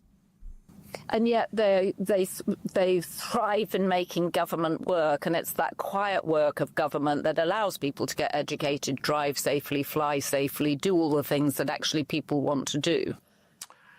Yeah, and there's the rub. There's the rub. So, predictions on what happens this evening? I think that the government they're going to shut down the government. And does that rebound badly on Trump? Let's remember his poll numbers are pretty low at the moment. I mean, the Democrat poll numbers are also low, so no one is coming well out of this scenario. But because he makes everything about him, his poll numbers are low, and this doesn't feel like a good moment for him to have a government shutdown. Plus, he may blame it on the Democrats, but everybody knows the Republicans have got all three branches of government. Yeah, if I were Trump, I would be worried about this, but Trump doesn't worry about much, and Trump looks at this for his own opportunity, conflict. Remember, his opportunities always involve conflict. So right now he will go head to head with the Democrats. And, he's very good at this. The Democrats are very bad at this. Right. And Chuck Schumer versus Trump, the light is going to, the metaphorical light will focus on Trump because, as you say, he's better than this. All right. So when we come back. But let's go to this. The Democrats, I hope the Democrats are watching. It's the Epstein files. It's Epstein. If they would have learned anything, there is only one obvious weakness for Donald Trump, one obvious threat. It's Epstein. So, why wouldn't they use that? Yeah, it's the Epstein files, stupid. That should be the new cry. The adaptation of James Carville's Yes. It's the Economy. Yep. All right, so by the time we get back together, we may well have a government shutdown. Let's also discuss, because since we last saw each other, James Comey has been indicted or charged by, as you predicted, Lindsay Halligan, a new face on the block, or at least not entirely new because she's been in the background. Not new to me. Not new to you, but new to, it turns out, any kind of prosecutorial role. So what is it that so gets under Donald Trump's skin about James Comey? Well, this is really, the story that has run from the beginning, from 2017 through to now, and it's one of those Trump things that he can't let anything go, and the Comey question and the Comey family has really haunted him from the earliest moments of this administration, even before the administration. Remember, Comey showed up in his office in Trump Tower before the inauguration to tell him, cleared the room, and then told him about the report of the P tape.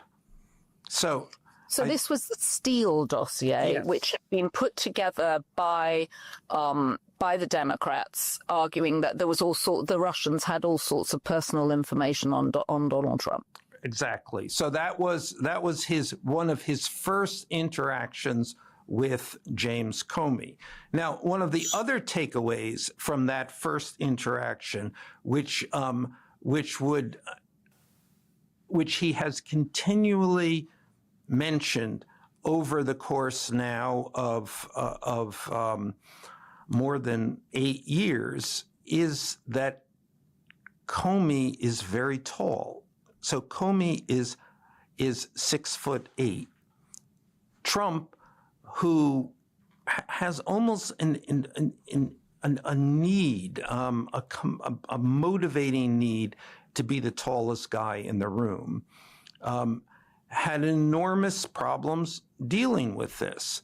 And so when he would, on the occasions when he would see Comey, there was always an effort to choreograph this, of having Comey seated before Trump came into the room, of any other way to create a situation so that Trump would not be conscious in that immediate moment of Comey's really impressive height.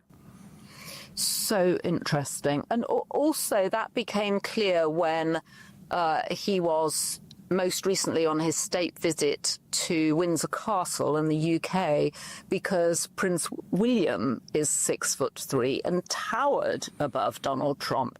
And I think the British tabloid press, knowing this, deliberately took pictures from an angle where Donald Trump would look smaller. And interestingly, Kate Middleton, Princess Kate, Princess of Wales, also towered above Melania. Melania, I think, says she's 6 foot, but Kate towered above her. So the two of them were quite diminished. I wonder if Donald Trump is losing height, as some of us do in our later years.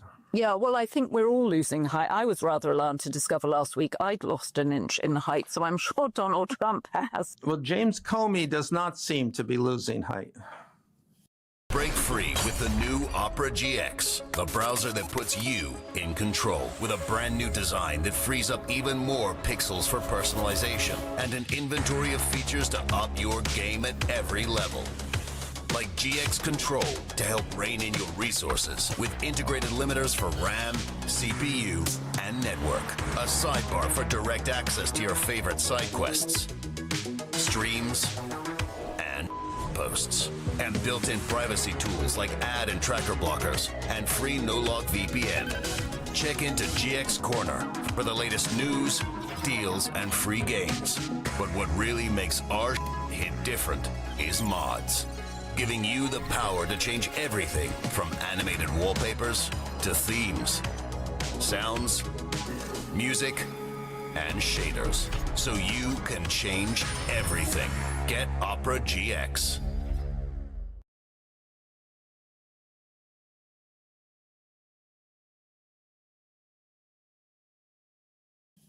So anyway, so the Comey thing, but it is even more complicated than just the height. Thank goodness. And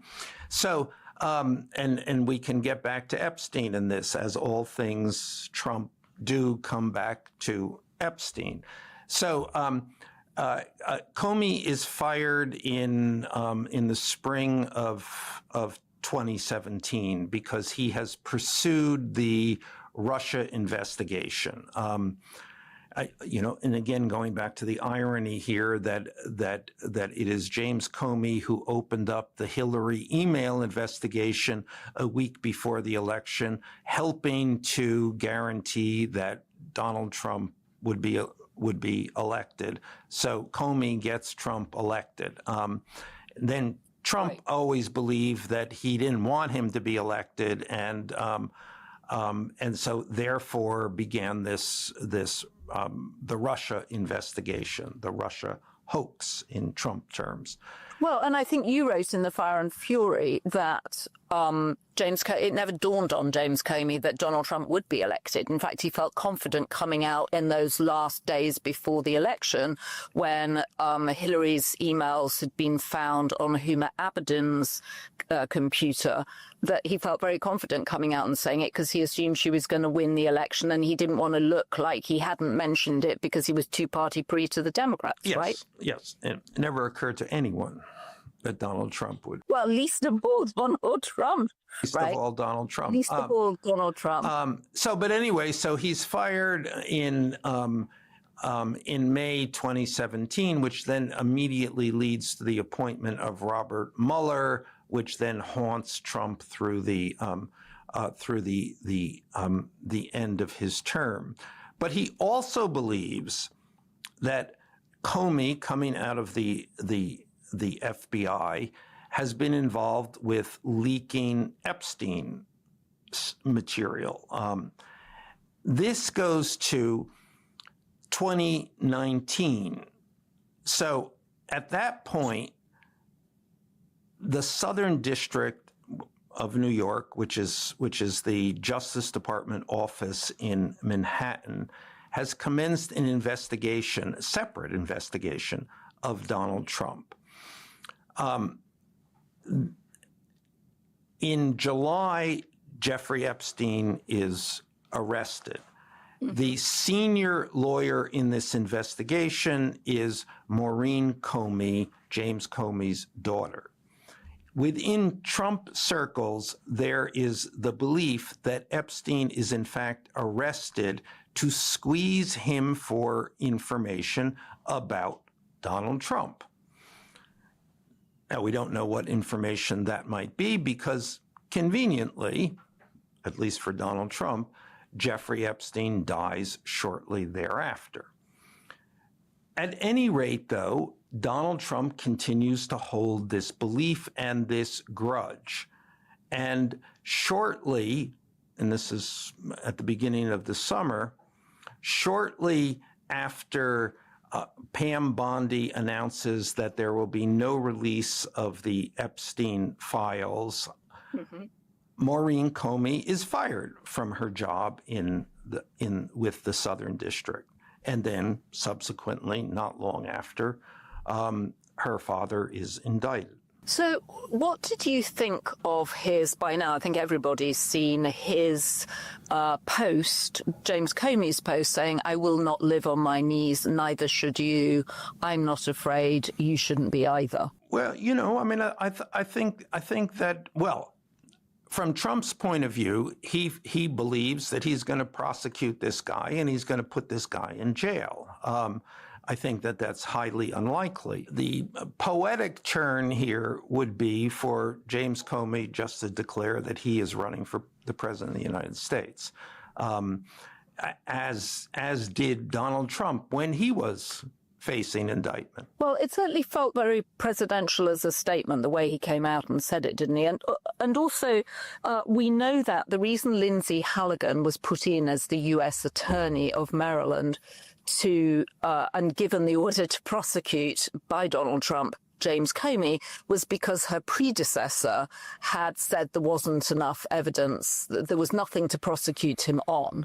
And she has no prosecutorial experience. And let's go over that no one in the Justice Department chain of command, Trump had to attack the Attorney General Pam Bondi over exactly this issue.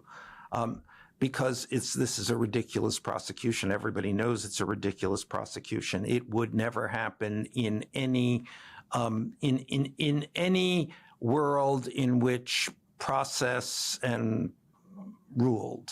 And Donald Trump had to come in, had to break the process here, had to disregard it, had to impose himself, had to order the prosecution of James Comey. And what's depressing is he's found someone to do it in Lindsay Halligan, who... But, I mean, Lindsay Halligan, doesn't really exist. She's not really a figure in this. She's just a stick figure. She's just put in there. She's just the face. She's not doing anything. She's not doing any thinking. She's not doing any analysis. She's not really doing any even legal work on this.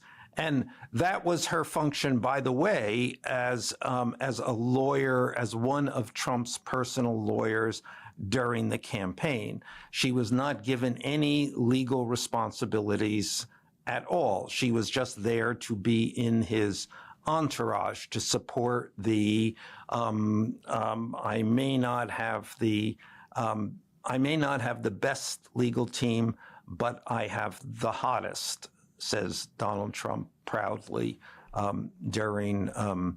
amidst his extensive legal woes. Well, and she is doing a lot of blow drying.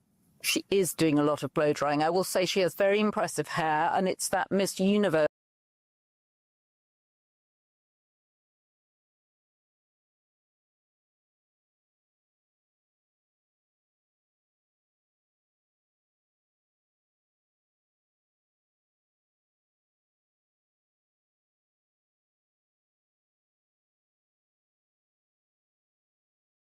Of the intestinal lining, serious allergic reactions and increased risk of infections and liver problems.